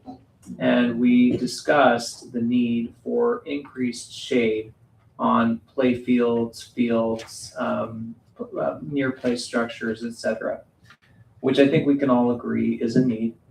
And at the time that we were discussing that, just a small 10 by 20 can be $120,000, $130,000 worth of shade structures. And we were talking through financial limitations at the time. And that was when we discussed the potential for utilizing a solar project as a delivery method for shade and also provide an energy savings to us. And so there's a few things that I just want to state here outright. And then, of course, Mr. Smith's going to take it away and do a much better job than I could in explaining some of the details. But what we recommended as a potential solution was engaging in a power purchase agreement with a solar company. In a power purchase agreement, solar panels are constructed at $0 of cost to the district. I know that we're all concerned about budget matters and heading into next year, but the entire project, we would pay $0 out of pocket to have these solar panels constructed. And then over a period of time, and I think Mr. Smith's going to share with you about 25 years, we purchase the solar energy at a rate discounted from what we currently purchase from San Diego Gas and Electric. So we receive an energy savings there. Panels are owned by the company. They're maintained by the company with contractually guaranteed energy production. In the contract, they guarantee that it will produce a certain amount, and the amount that we can pay is not allowed to fluctuate beyond a point within what's stipulated in the contract. Additionally, this particular company, this is not all solar companies in general, but this particular company also offers a no change order guarantee from the point that the district establishes that their rates are reasonable and accurate. Should the board approve an agreement with them, beyond that, there's not the potential for a change order at a later time. They do due diligence up front, and that's a portion of their guarantee. And additionally, I just wanted to say that those constructed panels, by and large, and Mr. Smith will show you this in the representations that we have to show you tonight, at our 10 district school sites and the district office, largely have been placed at playgrounds and field areas to provide that shade that we were initially hoping for. And the size of those structures alone, if they were shade structures, would be millions of dollars across those different sites. But I also want you to know that though we will show those to you today, and they're based off of walks that we've done around our sites with Luminace, I also want to let you know that they are preliminary representations. We haven't sought feedback from our school sites or site leaders in advance of showing these to the board tonight, and we do intend to do that. Just know that we're at an early stage here.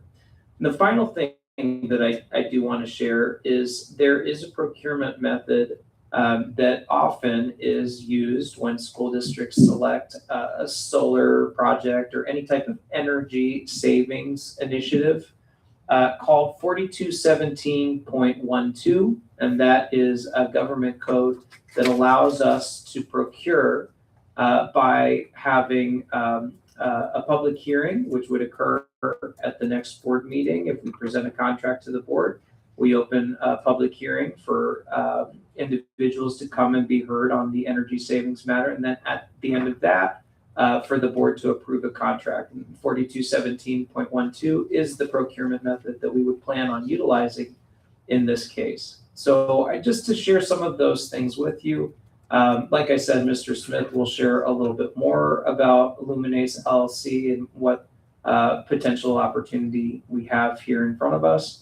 And then, of course, after that, we'll entertain any questions that the board has at that time. Mr. Smith, thanks for being here tonight. After you. Thanks for the introduction, Robert, and pleasure to be here with all of you tonight to walk you through our presentation for solar here at the district. So as Robert mentioned, we've got to have cost savings to make this work. Looking at $18 million in savings projections over the life of the power purchase agreement contract. We do have next generation science standard aligned curriculum that we can provide and use as you may want to use it. We're talking about shade, a lot of shade canopies throughout the district, which is great. Getting those canopies at no capital outlay so you can use your funds for other things down the road if that's what you want to do. We'll put out the capital for all of the construction for all of this. With renewable energy, we've got those environmental and human health benefits by getting that clean energy that comes out of the panels, and that's good for the district. Good to broadcast that to everyone in the community. A little historical context about utility rates. I think everyone's seen it on their home bills as well, but that long-term trend of just over 5% compound annual growth rate. Lately, it's been a lot more than that. I think everyone would agree with that. And so being able to move forward with solar energy helps to control and offset these future rates going forward out in time. So here we can see the saving summary. In year one, we're talking about $110,000 to $130,000 of cost savings. In 1 through 5 combined, we're at $800,000 to just over $1 million. And then that long-term 25-year program of somewhere between $14.8 and $19.5 million. There's no capital cost for design, construction, and maintenance, and then we will sell the power back to the district at 27.38 cents per kilowatt hour. That rate will not go up. That will stay flat for the whole 25-year term. You're currently using just over 2.5 million kilowatt hours and paying 52.7 cents per kilowatt hour. We are projecting 5% for future utility escalation, which matches that long-term historical context and is pretty conservative considering recent escalation, so that we'd be looking at 57.93 competing with the 27.38 to drive your savings. We're talking about actually this is just shade canopies now at just under 1.4 megawatts at your 10 locations, and we would be producing roughly 90% on an annual basis of the electricity consumed at the sites would come from the solar canopies. All right, here you can see a representation of, I think something happened here with the page and the way it's looking, but the bottom line is what you're seeing here is solar is in maroon, and these other lines that you see going out in time are SDG&E's rates, and that green is the 5% modeled. So just to show you how big of a delta there is when you go out into the future of your price for solar versus the price from SDG&E. Luminace, we do a lot of work owning these types of projects and bring these projects to public agencies and also private customers around the country. We have an office in Huntington Beach that I work out of. We also have an office in Baltimore and an office in New York City. We are the largest owner of these behind-the-meter solar projects in the United States, and we're very well capitalized to be able to bring all the capital for the design, for the construction, and for the maintenance of these projects. We're at 52 school districts, over 500 schools completed. So we're very familiar with DSA. How does that work? Building around kids, and how do you coordinate with the district to plan it out so that your logistics can go as smooth as possible. That no change order element that Robert mentioned, that's certainly something that we've been able to hold throughout the course of our company. So that's been good. Helps out collaborative construction processes. And then you get good references. And that's kind of how we've been able to keep going and do these projects over the years, time and time again. Also safety, enhanced electrical safety specifications. So all of the electricians on site are IBEW union electricians. We've used them every time on all of our projects, and that's been great in terms of having a good outcome on the ground. We do community events as well. You know, we can do a groundbreaking. We can do some kind of flip the switch at the end. There's lots of different ways we can celebrate the project to provide some awareness to the community for you all to show off the project once it's done or as we're getting started. So that's included as a service that we're offering to you as well. And then here's some of the logos of the various school districts where we've done projects. So I figured I'd just highlight those to you. I also have some layouts to share with you guys. I'm not quite sure how to make this look. Can you guys see this? Is it coming through? Let's see. You guys have, everyone has a copy? Okay, that's better there. Okay, so starting out here, we're at Central. So we have a canopy on the west side of the field and on the east side of the field. The idea would be to provide shade near where folks are playing, and then also move those columns off the edge there so that the shade can kick out over the fields.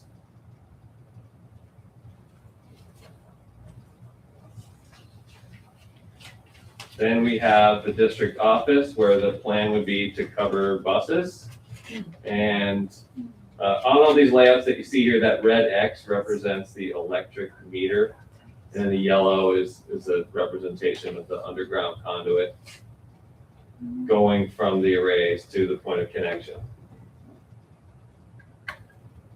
Next, we have El Toyon and Rancho de la Nacion. So we've got 2 arrays out in the field. And by putting them out into the field in this way, we're making sure that we're able to comply with all the ADA requirements so that we're connecting into existing path of travel. Here we have our Harveston, where the plan would be to have shade canopies south of that playground and also out in that grass open area. You can see at this site, we have 2 meters.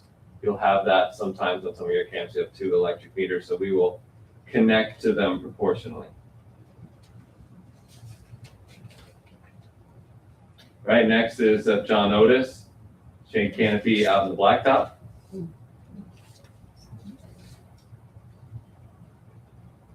Here we have Kimball. This would be on the edge of the field area, very close to where the meter is.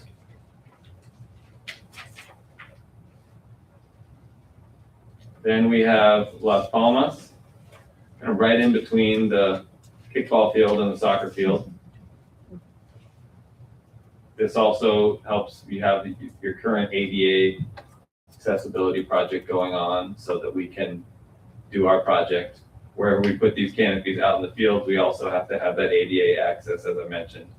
So these projects will tie together nicely. Same thing for Lincoln Acres.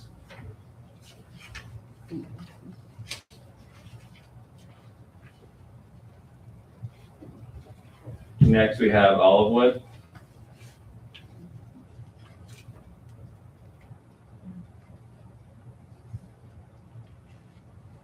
And then finally, Palmer Way. Kind of right over by where that existing shade canopy is.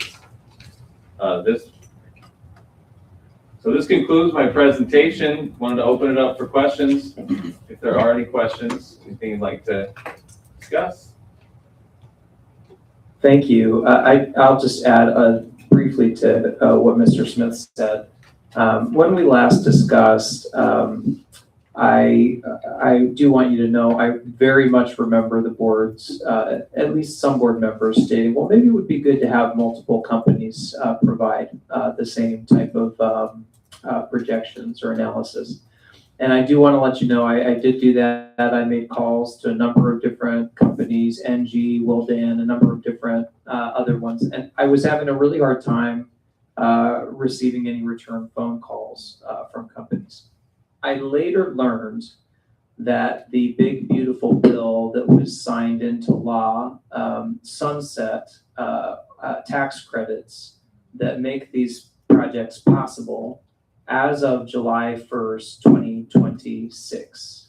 And so many of the organizations are essentially shuttering operations because of that. Now, in future years, maybe a different administration, they may return, but as of July 1st, 2026, these projects become somewhat impossible to perform. And that's not just true with other companies as well. Of course, Luminace is a large company, and so they have a little bit of a different model, but even with Luminace, we have a hard stop with the ability to sign on with them in March, and this is not typical. This is because of the big, beautiful bill and the sunsetting of those tax credits.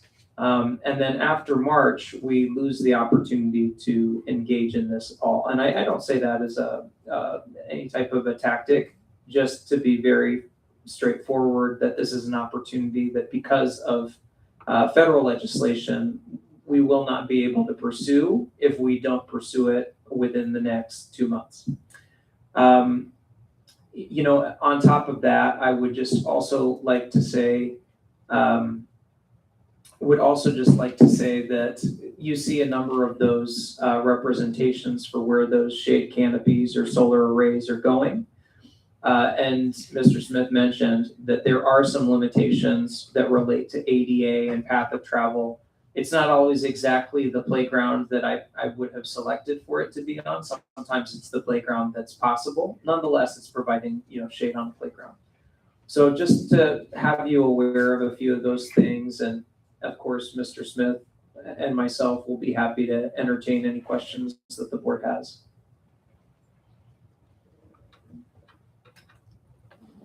Ms. Trustee Gates? Trustee Lopez was first. Thank you, Mr. Smith, for sticking with us and presenting. I had just a question. I have several, but this one first. The proposed conduit, is that underground or? Yes, Can you that's explain? underground. So what we do is typically we're using directional boring as our technique rather than cutting and digging a trench. And so you're kind of digging in at an angle and going deep underground and popping back up at the end. And so typically when you see that, we're not planning on trenching and having that dividing line open. We're planning on feeding the conduit into the rig as it goes. And then that can go 300 to 400 feet and then pop up the other side. Okay. Thank you. That's a good question. Trustee Gates, please. I have a list. So to go straight off of that, we just laid many of our playgrounds. So how does gophering underneath the property and then back up impact what we've already laid down? And like, how do we make sure that we are keeping our turf in order, our sands layers, all the layers that we have already, like that's one question. I'll start there. Sure. So part of what we need to do, and for example, if you're thinking about one like this, for example, right? The idea would be for us to put the columns in and restore the site to what it looked like before we got there. And when the conduit's going so far below everything, really doesn't have an impact on any of your field surfaces or any of your other surfaces as well. Time frame. So like if we were to approve this by March, how soon would we be starting? What length of time does it take, especially at all sites? Are we doubling up at sites? Sure. So typically we're talking about between signing a contract and getting a DSA permit of somewhere between 12 and 16 months. So it takes some time. We do a title review process where we pull all the title, see what kind of encumbrances there may be on the title, as well as any easements that exist, so to make sure we can actually put them in these places. And then we go through this design process where we go to DSA. And then from there, construction, at each site, you'd be looking at between 3 and 5 months of construction taking place at each location. And the way it works is we would usually go somewhere between 4 and 5 sites at a time. Here, probably split it in 2, where we would roll out go from one to the next at each of those 5. Electricians start to come through as we move to the next 5. And then we would coordinate with you to figure out what makes the most sense based on what you've got going on at those campuses. So we can pick and choose the order of how to do it and customize that to things that you've got going on. Like school? Well, like school, but also construction projects or other elements that you're doing to try to work around those so that we could make the best use of the campus for what you're doing. I have 3 more listed, I think. What kind of damage do kids do to stuff like this if you're putting them on our playgrounds? Like I don't want to turn around and every week we're having to bring you all out because the football got thrown into the solar panels again. So how have you been impacted by putting them on playgrounds? Well, we put pads on the columns themselves, right, to protect kids. So we're doing that for safety. And in terms of maintenance, we have scheduled maintenance that we're doing We clean them here and there. But in terms of balls flying up there, it's not going to damage the panels. They're very robust. If someone wants to break them with rocks and tries to break them, they can break them. But just balls flying around with typical play that people are doing, it's not a concern in terms of damage. So that's something that we've had a lot of experience with, and so typically we're not seeing issues with just general play damaging the systems. And I have one more for you and then one for you. What happens in 25 years? So there's three options. You can renew the contract. You can buy the system at a price that's an independent auditor would come in, or we'll remove it at no cost and we'll pull it all out of there. Okay. So those are your three options. And typically we would see renewal as the most likely option, given that it's costly to pull it all down. And so trying to keep it going makes the most sense. Okay. And so this was part of the, and I was hoping that the 12 to 16 months could be 1 to 2 months. Sure. Because my question was regarding inclusion in 3-year projections, but it looks like we would be talking about the 3rd year possibly to actually have this in place to start talking about cost savings. Yes, I would agree with you. On inclusion within the 3rd year. I think in year 1, we are projected to save something around $100,000. But it won't be year 1 until 3 years. I'm sorry, today. yes, I meant in year 3. In year 1 of the program, which would be year 3 of our budget. Thank you. So at that point, I believe in year 1, we are projected to save somewhere around $100,000. And you saw that red line stays flat while other lines escalate. And I do want to say, I've said this before, but I want to reiterate that really your savings is at year 25 when SDG&E has escalated and escalated and escalated. And now so much inflation has happened, so much rate escalation has happened, and you're still locked in at this steady state that you were 25 years ago. That's where the majority of the savings happens in those later years. At the same time, though, in year 1, we are still saving $100,000. All right. Thank you both. Thank you. Castaneda? Okay, so some of my questions were already answered, but I do have a question, just a follow-up question on the maintenance. Sure. So you mentioned about that if there's any damage there, or essentially might not be so much damage because of where they're positioned. But is there a regular maintenance schedule, and are we charged for maintenance on it? Should there be any damage to it? So the power purchase agreement contract, the only way we get paid is by selling you power. So we want the system to be on. If it is broken for any reason, it's on us to fix it. You are not responsible for fixing it or dealing with it at all. In fact, we don't want you to touch it or deal with it at all. We'll deal with it. And there is no circumstance when it's your fault if it breaks, even if someone comes through with a hammer and breaks it. So we're responsible for all of the maintenance. We do have regular maintenance that we do in terms of preventative maintenance. But let's say something breaks for whatever reason, maybe just a malfunction or something like that, that's on us to deal with it. Okay. And we're monitoring it remotely, so we will know if the systems aren't working properly, and we'll figure out what to do about that. And there's always backup in the event that there's a malfunction and we will never be left without power. You're still connected to the grid with SDG&E, so like at night, you're still pulling power from the grid. If it's a cloudy day, you're still pulling power from the grid. Yep. And then as far as when there's construction going on, what is the hours that there will be construction that will be happening in consideration for our students? Well, we're typically working during regular working hours. That said, if there's particular testing windows or other things like that we need to work around, we get that. The faster we can get in, the faster we can get out. But at the same time, we also understand there's other things going on besides us.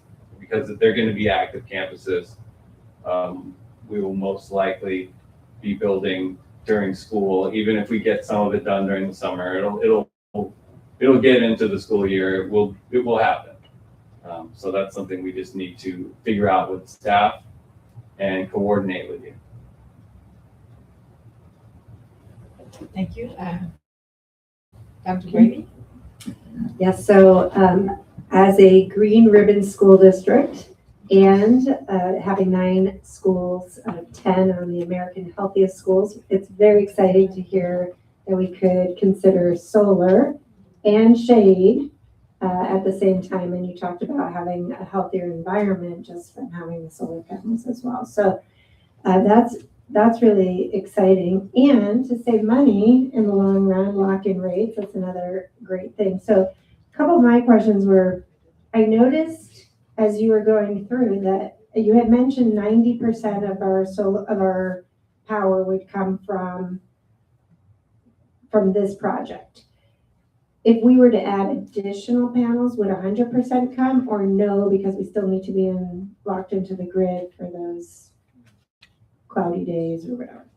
You're still going to be connected to the grid. The way our interconnection agreement works with San Diego Gas and Electric is that we ask permission to interconnect to their grid, but you are still their customer and they're still selling you power for when we are not doing that. And so that's how that works. So that's that little 10%. So even if we kept adding more, we're still going to be 10% SDG&E. Even if we were able to create more, for example, get to 100% at all the sites, you'd still be connected to the grid. You'd still pull power from them at night, for example, and we would just be producing more during the day that would net that out. Really what we're constrained by typically at your sites is your geography in terms of they're tight spaces. So there's only so much we can get in there and still comply with all the rules, being 20 feet away from structures, being away from property lines and things like that. And Mr. Smith, if I could add and answer Dr. Brady's question additionally, we're limited by the point of connection. So if there are more than one point of connection at a site and Luminace is only using one, we could add additional panels and tie into the other point of connection. Perhaps those could be district owned or something of that nature. Luminace is not able to add any additional panels because of in this presentation, they are showing you the max that we qualify for, and that's based on the size of our campuses and our usage. This is the maximum that we qualify for. If we have more than one point of connection, one of them being unused, then we could tie in and build additional panels. I'm not saying that's what we would do, but just saying that that would be the option. If a school site only had one point of connection and it was being used by Luminace, we couldn't add additional panels. So for example, I noticed Las Palmas and Lincoln Acres, their upper playground could benefit from shade, but doesn't have a solar panel. That's because that power sources or that tie-in's already being used. It's either because it's already being used or because the point of connection is so far away in cases like what you're describing that the project becomes cost prohibitive. That's correct. Yep. Okay, that's very helpful. And then, and then the other question I had is, since it's already maxed out, it's moot. My other question was, if we were to add more points of connection and add more solar panels, could we engage in a profit sharing if we produced more than we needed? Like, say we wanted all of our parking lots to have shade as well for our cars, would you buy that power from us? Well, what I would say is there is not a practical way to do that in terms of our interconnection agreement with SDG&E and then what we sell to you. So I think we're at a place where we have reached the limit of what we can do in terms of solar energy. Thank you.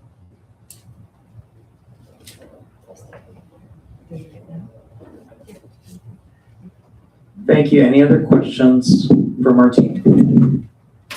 I think at this time we're going to have a few minute break. Okay, thank you. Thank you. Thank you.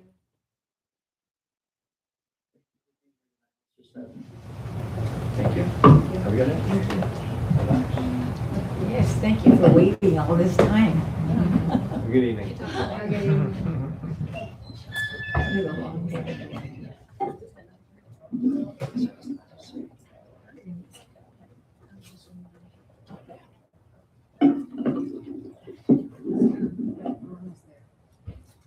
I'm not gonna give these out because you can't read it.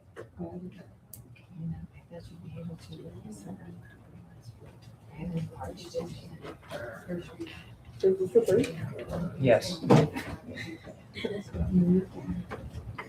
I know. Never know who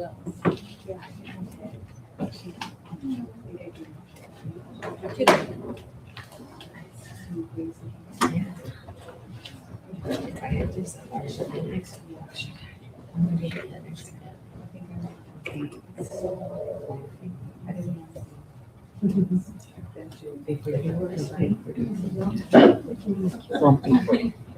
Not for you to say.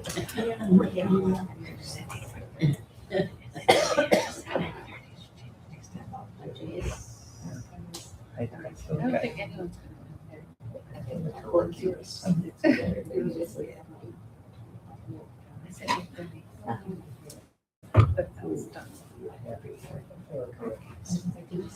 Like for 1 second, I could look.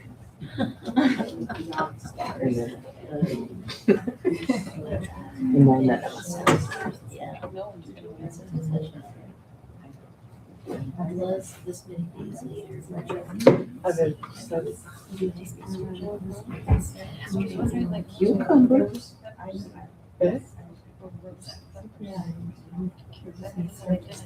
I'm excited about that salsa recipe. I'm gonna try it.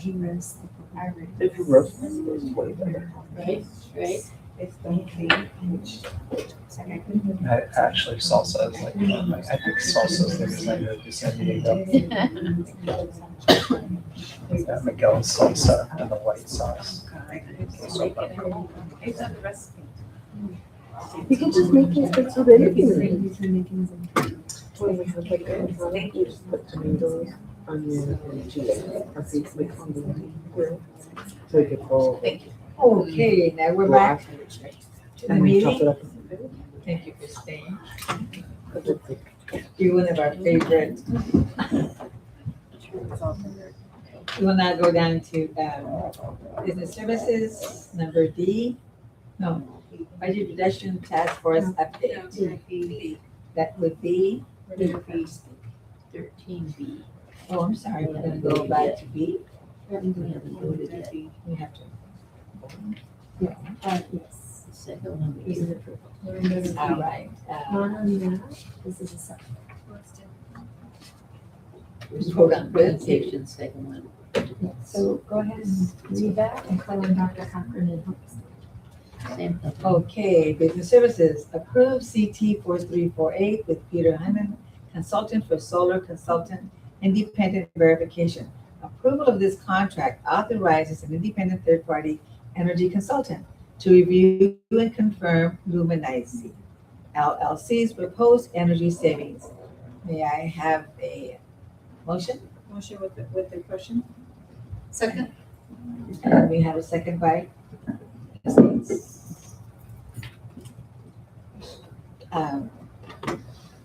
Trustee Castaneda has a question.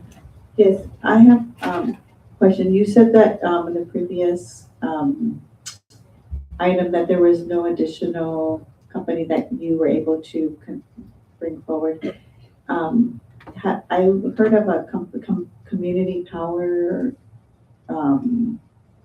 Is that somebody that you have reached out to, heard of, or anything like that, that you were able to have a communication with? Yes, thank you very much. So we actually had a meeting with Community Power, I think it was last week, Dr. Brady, that sounds right.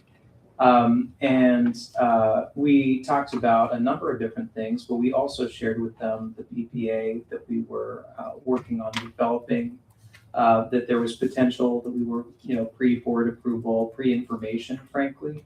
And they offered to collaborate with us and were interested in seeing the proposal from Luminase and having a follow-up meeting. So yes, we've collaborated, and that's where we have collaborated to at this point.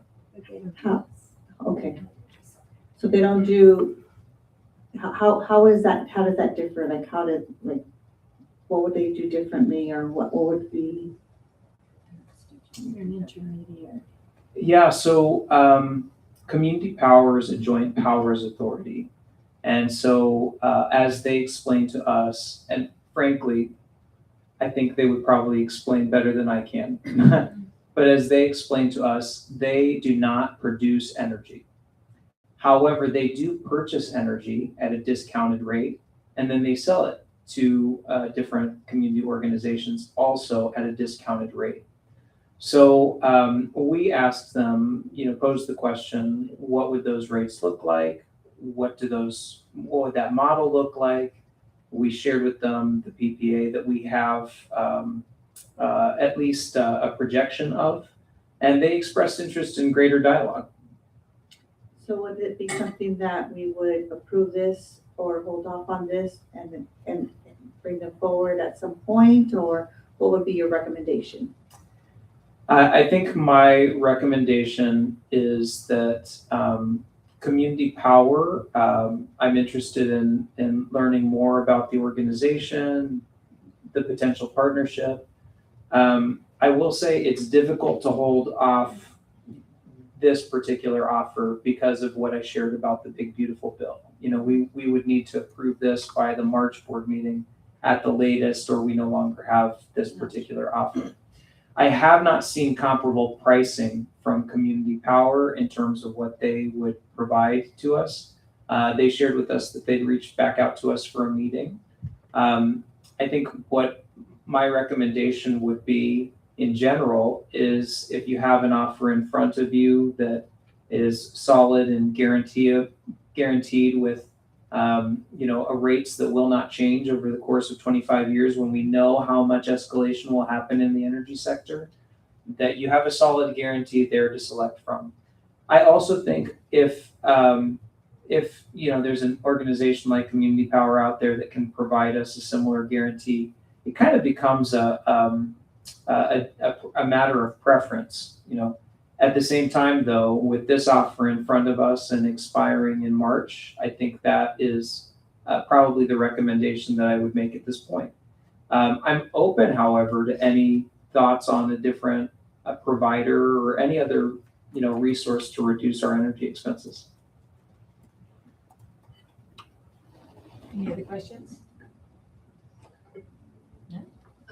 Just clarification is that for what's currently in front of us for the approval is someone to come in and tell us whether Luminase's numbers are real or not. That's absolutely correct. That's absolutely correct. And this particular solar consultant, just to note, has never worked for Luminase, is not connected with Luminase or anything like that.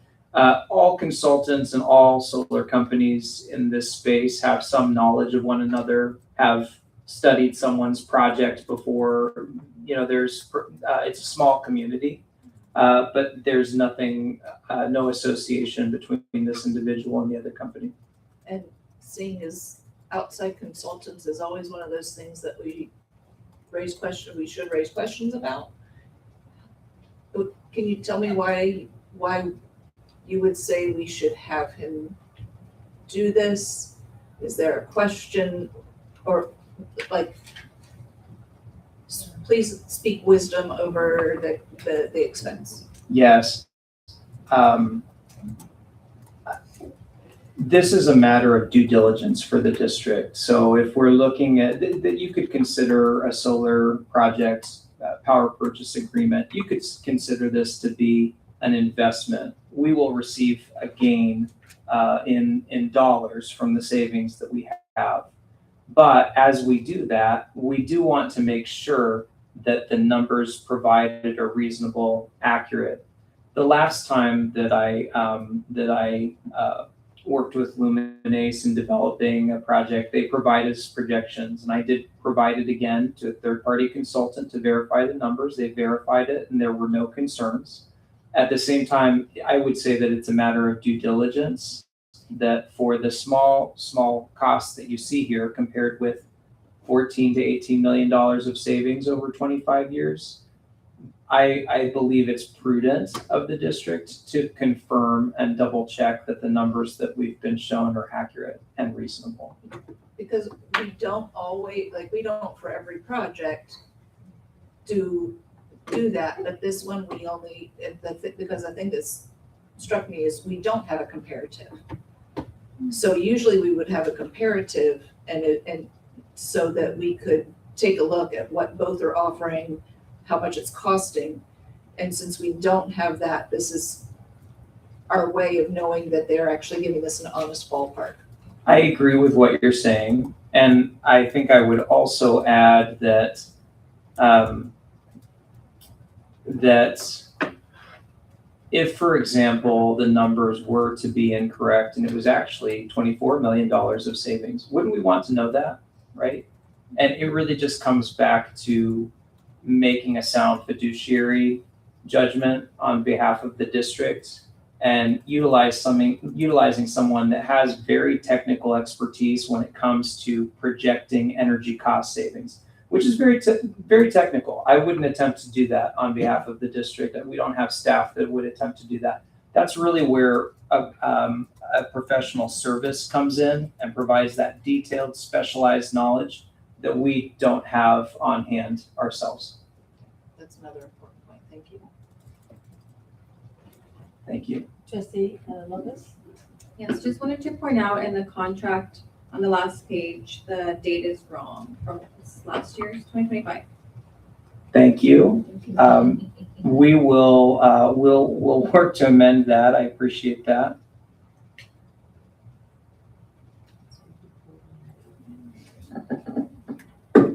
Okay, Trustee Castaneda? Okay, I think the reason why we want to do this double check is because of previously there was some issues with solar consultants. So I think it's important that we have this step taken to ensure the accuracy of the company, but also we had a conversation in regards to this consulting group and the was it Lumen, how do you say it? Luminous? I'm trying to look at the name. You mentioned about the agreement that they had in terms of the fee. Could you share with the board what you the conversation we had? Thank you. So I did also express from our earlier conversation several months back the board's desire to save money and concerns over spending it on a consultant. One of the things that's already the case with Luminace is we'll have inspection services like we do on all DSA projects. We'll have an inspector of record, and that's several tens of thousands of dollars that we spend on inspection services. And we contract with that person that company individually, and Luminace reimburses us for all of those inspection services, which is how this is delivered at zero cost to the district. So in speaking with Luminace, I shared the concern about the energy services consultant, and they shared with me that they would be willing to reimburse us the cost of the energy services consultant to confirm their numbers. Thank you, Dr. Brady. I was going to share that. And I also wanted to share that I was on the call with Dr. Cochran and Community Power, and we are looking to partner with them. They partner here in National City. They provide power to the region. They have a complementary sister company that offers the same type of service up in the northern part of San Diego. And I believe they do service us here in National School District already. And what they said to us is, hey, before you sign anything, just let us look at it and make sure we can look it over so that you're not missing anything. If there's something we see that we can point out, we'd be happy to do that for you. So they seemed positive about the direction we were heading, and having a third-party consultant, but also said, hey, when you get closer, if you get closer, loop us in so we can have our people take a look at it as well, make sure that we can give you any questions you should be asking or any insight that we may have through our connections. So we're going to partner with them for helping with our students, with our families, and also on this project for their expertise. Any other questions or concerns? None? Do I have a motion? We have a motion, and a second. I can't hear you. To correct the date on the contract when executing. Did we have a motion? We did. Motion by, Ms. Benford Castañeda, and second by Ms. Gates. second by Ms. Gates. Ms. Gates. Please vote. Ms. Gates. Yes. Ms. Lopez. Yes. Ms. Sarmiento. Yes. Ms. Benford Castañeda. Yes. Ms. Alvarez. Yes. Item passes unanimously. Thank you. Going on to business services, item C, budget reduction task force update. Dr. Copen, please provide an update on the budget reduction task force. Thank you. Thank you. So just very briefly, in December, as part of our interim one positive certification, the board approved a budget reduction resolution to the unrestricted general fund in the amount of $4.1 million for the upcoming year, and then $4.8 million for the year following that. I did want to share with the board and the community at large that we've established a first budget reduction task force. We did have a meeting last week, which included members from NCETA, CSEA, parents, members of the board, and district administrators as well. We, in addition to holding our first meeting, we reviewed both budget-related data and we also, that concerned expenses and also personnel data as well. Our next meeting is scheduled for early February. Additionally, in December, we shared that the governor's budget workshop that details what was an overwhelmingly positive governor's budget proposal projected for next year that we're all very excited to learn more about. That workshop is tomorrow, and Dr. Filia, Dr. Keppen, and myself are all going up to the governor's budget workshop to do some learning there. And we will be sharing in board updates or in subsequent presentations any information that we learn. Any questions? Any? None?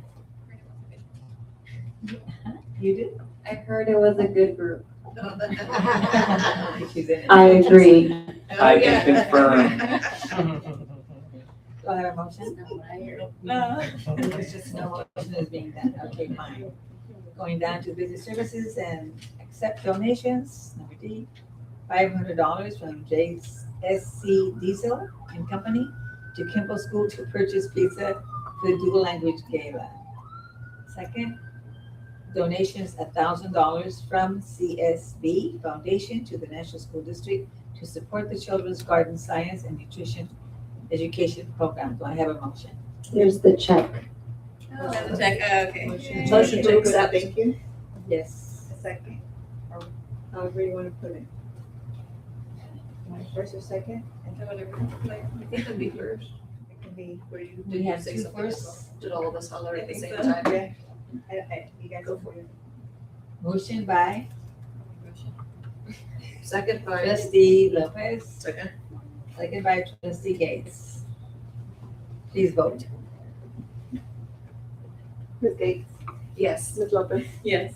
Ms. Sarmiento. Yes. Ms. Benford Castañeda. Yes. Ms. Alvarez. Yes. Question, sorry, I got confused. The motion was by Ms. Lopez. Yes. We now will have board cabinet communications.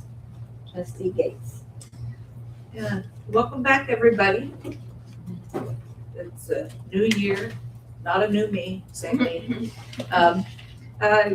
do want to thank our various presenters for taking the time to put everything together honestly from fellow board members, because when I sat down with mine, I looked at all these notes and went, oh dear heavens, I have to remember. And so it's almost 2 months ago, but a month and a half. But thank you for sharing tonight.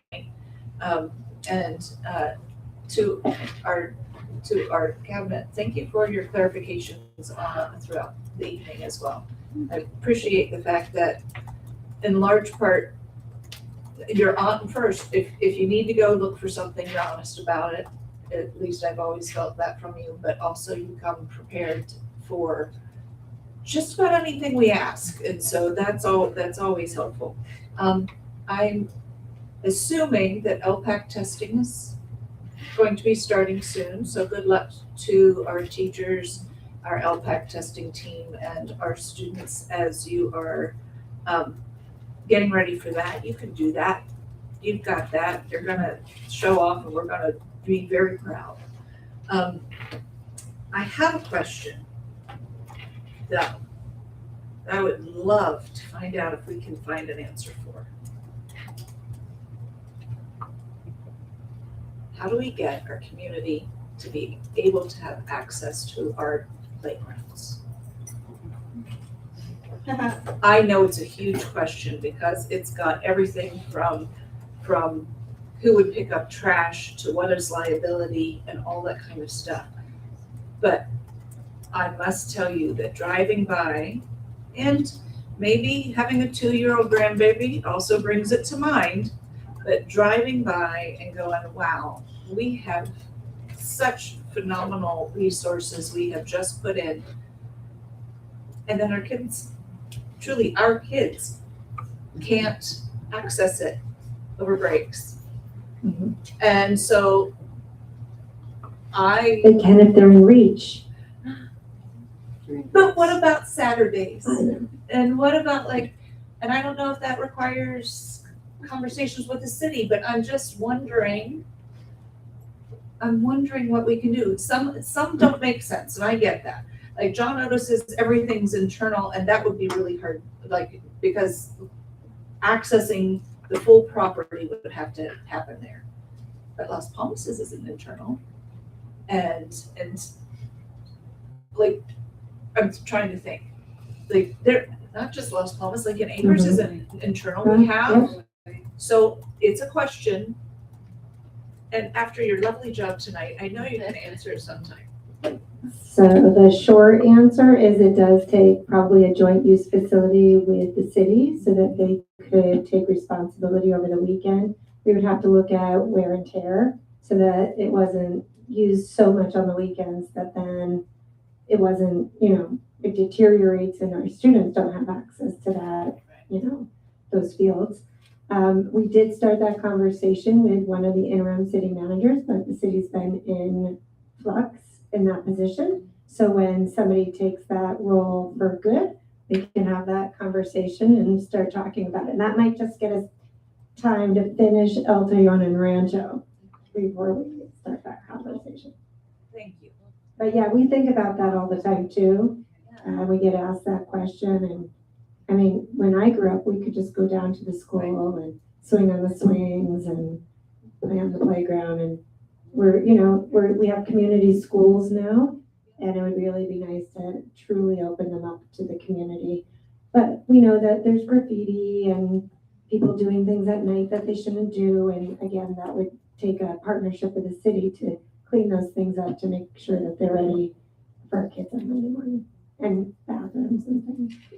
But other than that, thank you for everything tonight. Thank you. Trustee Lopez? Thank you. Yes, just want to say thank you again to the LWO students for presenting and giving us the recipe. Congrats again to Claudia Rocha. I did get to see her leadership. I went to help volunteer for the fall festival, and just seeing how she really takes lead and how she speaks to the other volunteers just really shows her heart and the work that she's doing at Leon. So thank you again. And welcome to our new employees.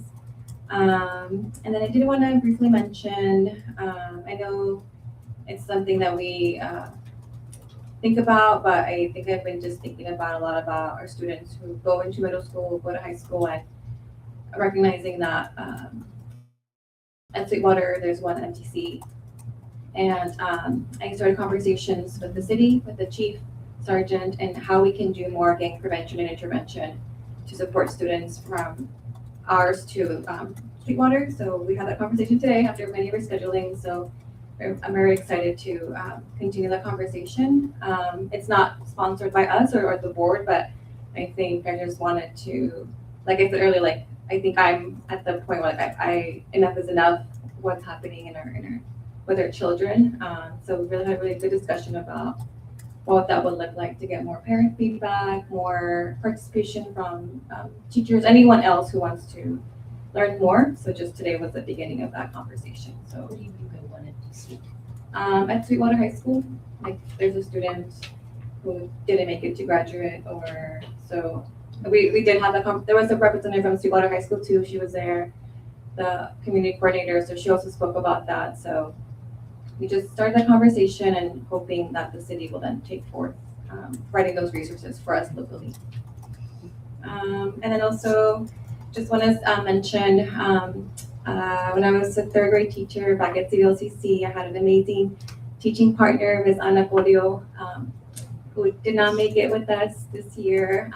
So if you are a person or you know anyone struggling with mental health, be sure to reach out to them or reach out to them. Trustee Sarmiento, please.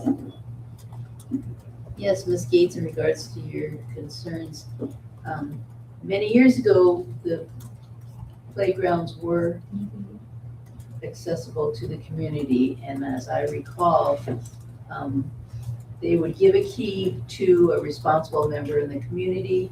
He would unlock the gate in the morning or unlock it whenever somebody wanted to use it, and then he would come when they were done and he would lock it back up again.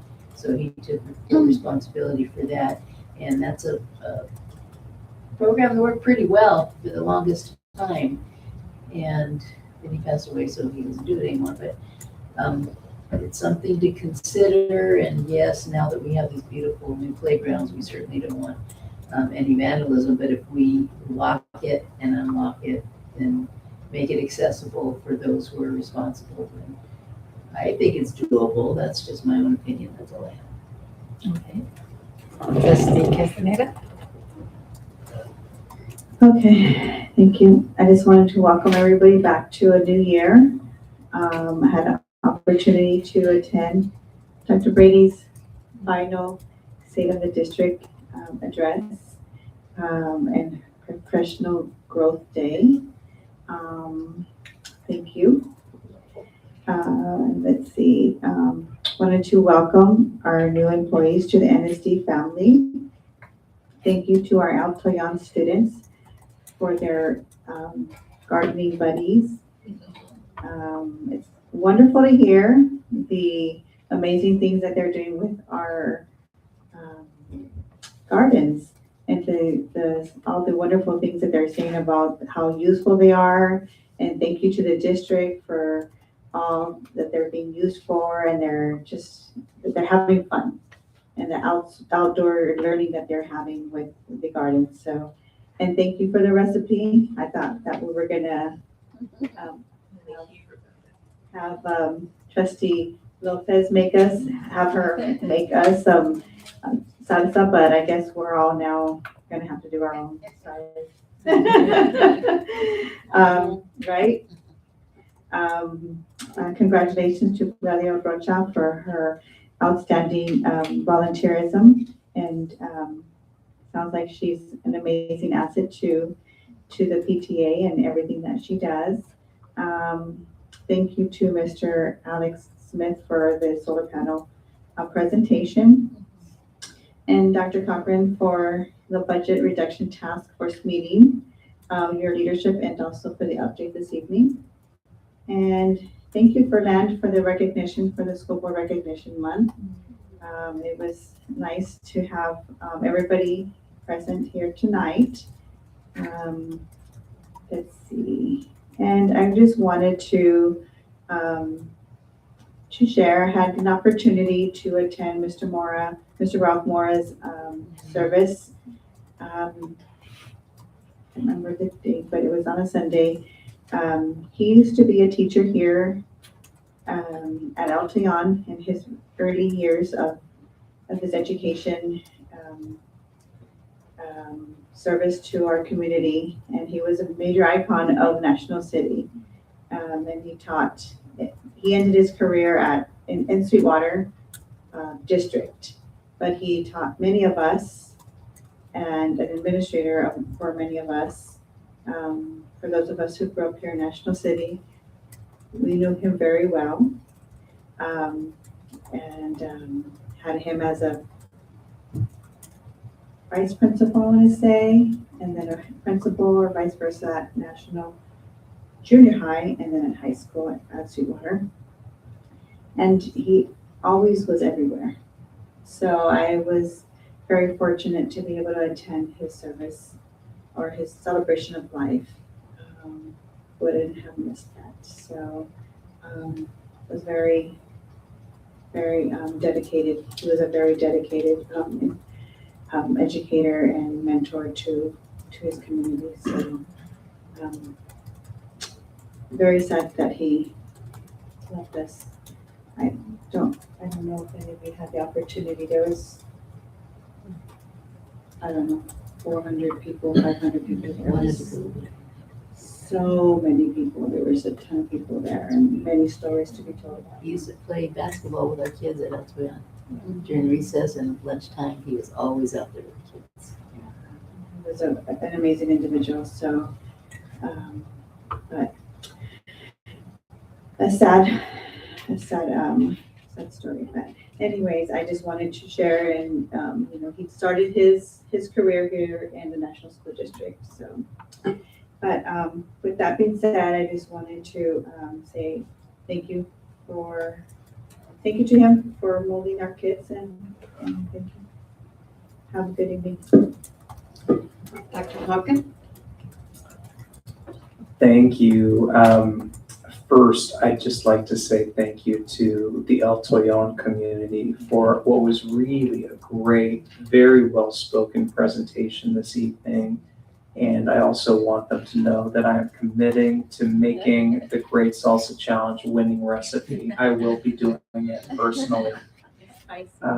I also want to congratulate the board on CSBA, Board of Education Month. There is so much heart and energy and effort and caring and pride in our city that each of you gives. And so just want to say it's a pleasure to work with each of you in a group that cares so much about kids. So thank you. And I also want to share that Dr. Keppen and I were with the certificated staff on the professional day when we returned from winter break, and there was a great energy in the room when they returned. Dr. Brady's State of the District video was a big hit. It was very well received, and the time you spent on that definitely went noticed by our certificated team.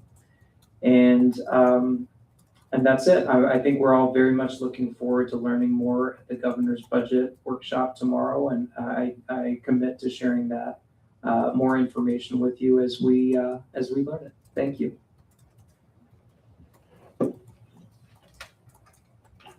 Ms. Copen? I want to congratulate our El Toyon students, and I also concur with everybody. I'm going to make the salsa. I love the recipe. Congratulations to Ms. Rocha and everything that she does for El Toyon. And thank you to the staff and the community that came out from El Toyon to support the students and Ms. Rocha. And also thank you to our management staff who were also here today. And thank you, Ms. Hayes, for remaining in the audience. And welcome to our new employees. I'm so happy that all of them were able to make it. We do have a system where they're supposed to check in. And I'll get a message like right before the board meeting, how many checked in. So that's why I'm not always sure if they're all here, but sometimes they trickle in. So I'm just really happy all 5 did RSVP and all 5 did show up. And then I just want to thank our board members for your presentations, very informative on the workshops that you attended, and thank you for sharing that with our community. Have a good evening. Bill Shaw. Yes, thank you. Yeah, I just wanted to provide an update. We did today begin to engage in conversations to gather information for our LCAP. So it's that time where we are trying to gather input from various groups. And so today we were able to meet with our DLAC and DPAC representatives from our school sites to get their input, their feedback, to determine and just help us plan on what programs and services are most impactful for their children. So grateful to all of those members who participated in that. We also were able to get started with community schools. Welcome to our community school TOSAs that are at our school sites that started off in this month at their schools. So we've had a couple meetings already in helping to support them and just excited to see that work unfold and supporting our students and our families. Thank you. I'm sorry, Dr. Brady. I also want to just say thank you to the board for your presentations for CSBA. I was there, but I wasn't obviously in all your sessions, so it was nice to hear your perspectives and your takeaways, and I took some good notes. I wanted to echo Happy Board Recognition Month. You do a lot of work, as evidenced by the 1,000 pages of SPSA documents you had to read for this board meeting and the 1,000+ pages of policies you'll be reading for the next board meeting. And that's not even including all the, like going through all the different items coming out to the schools, making sure that you're well trained. We just really appreciate the work that you put in. And we can only be as successful with the support of the board, so thank you. I do want to thank our principals for coming out, and Beverly, our principal coach there in the back, for sitting to make sure that you didn't have any questions on the SPSAs, coming out to recognize the board. Some of them probably were subbing in the classroom today, Trustee Gates, so it's been a long day for them as well. So, but I do want to say that a lot of our administrators do jump in where necessary. That's one thing I can say about National School District is we do really seal whatever it takes core value to come through. So thank you for bringing that up. You probably are wondering why the 3 assistant sweeps are going up to the governor's budget workshop and Dr. Brady's not. That's because I will be with you if you choose to attend tomorrow night. SDCOE will be doing their workshop tomorrow night at 5 p.m. We're on their schedule. They'll be doing their meeting in our board meeting, in our boardroom, sitting in these chairs. If you come, you'll be an audience member. I will need to present, introduce our attorney and the demographer who will finish the rest, but I'll also be there to answer any questions that SDCOE has. And since they'll be up in Anaheim, I didn't want a chance I wouldn't make it back in time since the morning session was full and we could only get into the afternoon session. One thing that I did want to, 2 last things I want to say is, one, this week we did send out a survey to our certificated staff on AI. We know that many people are using AI. In fact, the initial survey, about 50% of our certificated staff are using it, are very comfortable or somewhat comfortable using it on a daily basis. But we are seeing some opinions on both ends of the spectrum. And what we said is that this is not, what we want to know is where are we starting? And it's not any sort of expectation that they are using it or not using it or an indication of what's to come. We just kind of wanted to do a baseline survey. And then we did ask the last question, are you interested in serving on a task force? And then we're kind of deciding who might run that task force. So it's not necessarily top down, but maybe somebody, more organically wants to start that conversation, look at that data, and then where should we start so that we can bring back a policy to the board with some guardrails. And so that policy is not in your group right now. And I know that we kind of put it to the side. We're starting those conversations. Wanted you to know in case you get questions like, they want us to do AI now. It's really just a starter conversation of where we need to start.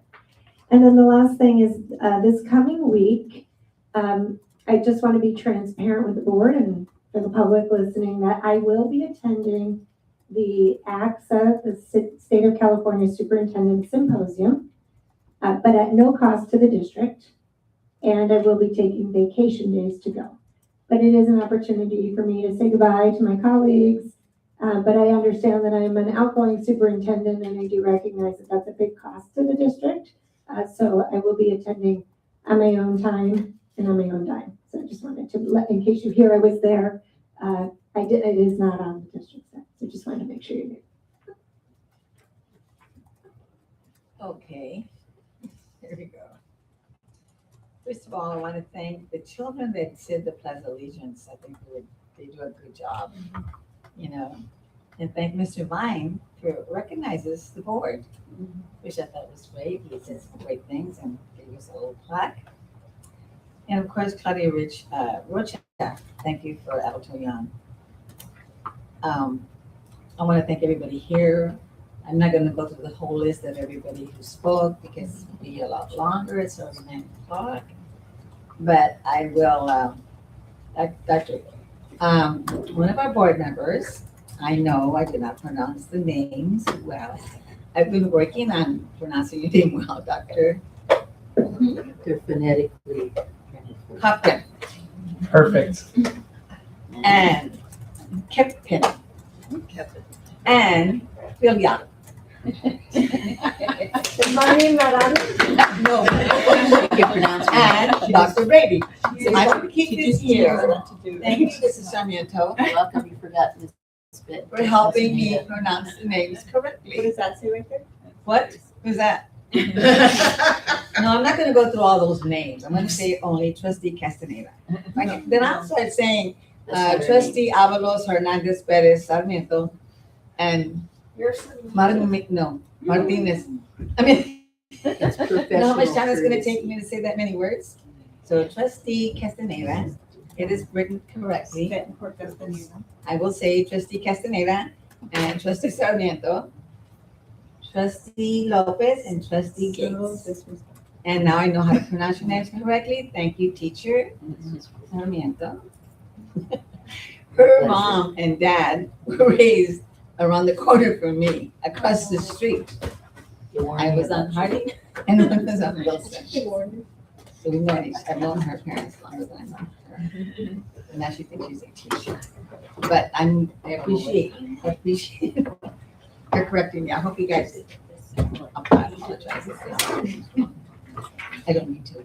Just trying to be As I was helpful. a hairdresser by Islam. Are we done? It was, no. There was one of my clients that I called a different name for about 2 years, and finally she said, "That's not my name." I went, "It's not." But it was, because I made up my own name for her, but that's all, I've always done that. Thank you so much for your patience, and thank you trustees for coming and giving all your opinions, and I think it's great. Mrs. Hayes, of course, you are our hero. You never missed a meeting when you were working here permanently. But I want to thank you for coming back and helping us every time. We really appreciate you and respect you. You're welcome. Thank you. And with that, I'm sure you're all happy and glad. Meeting's over. There you go.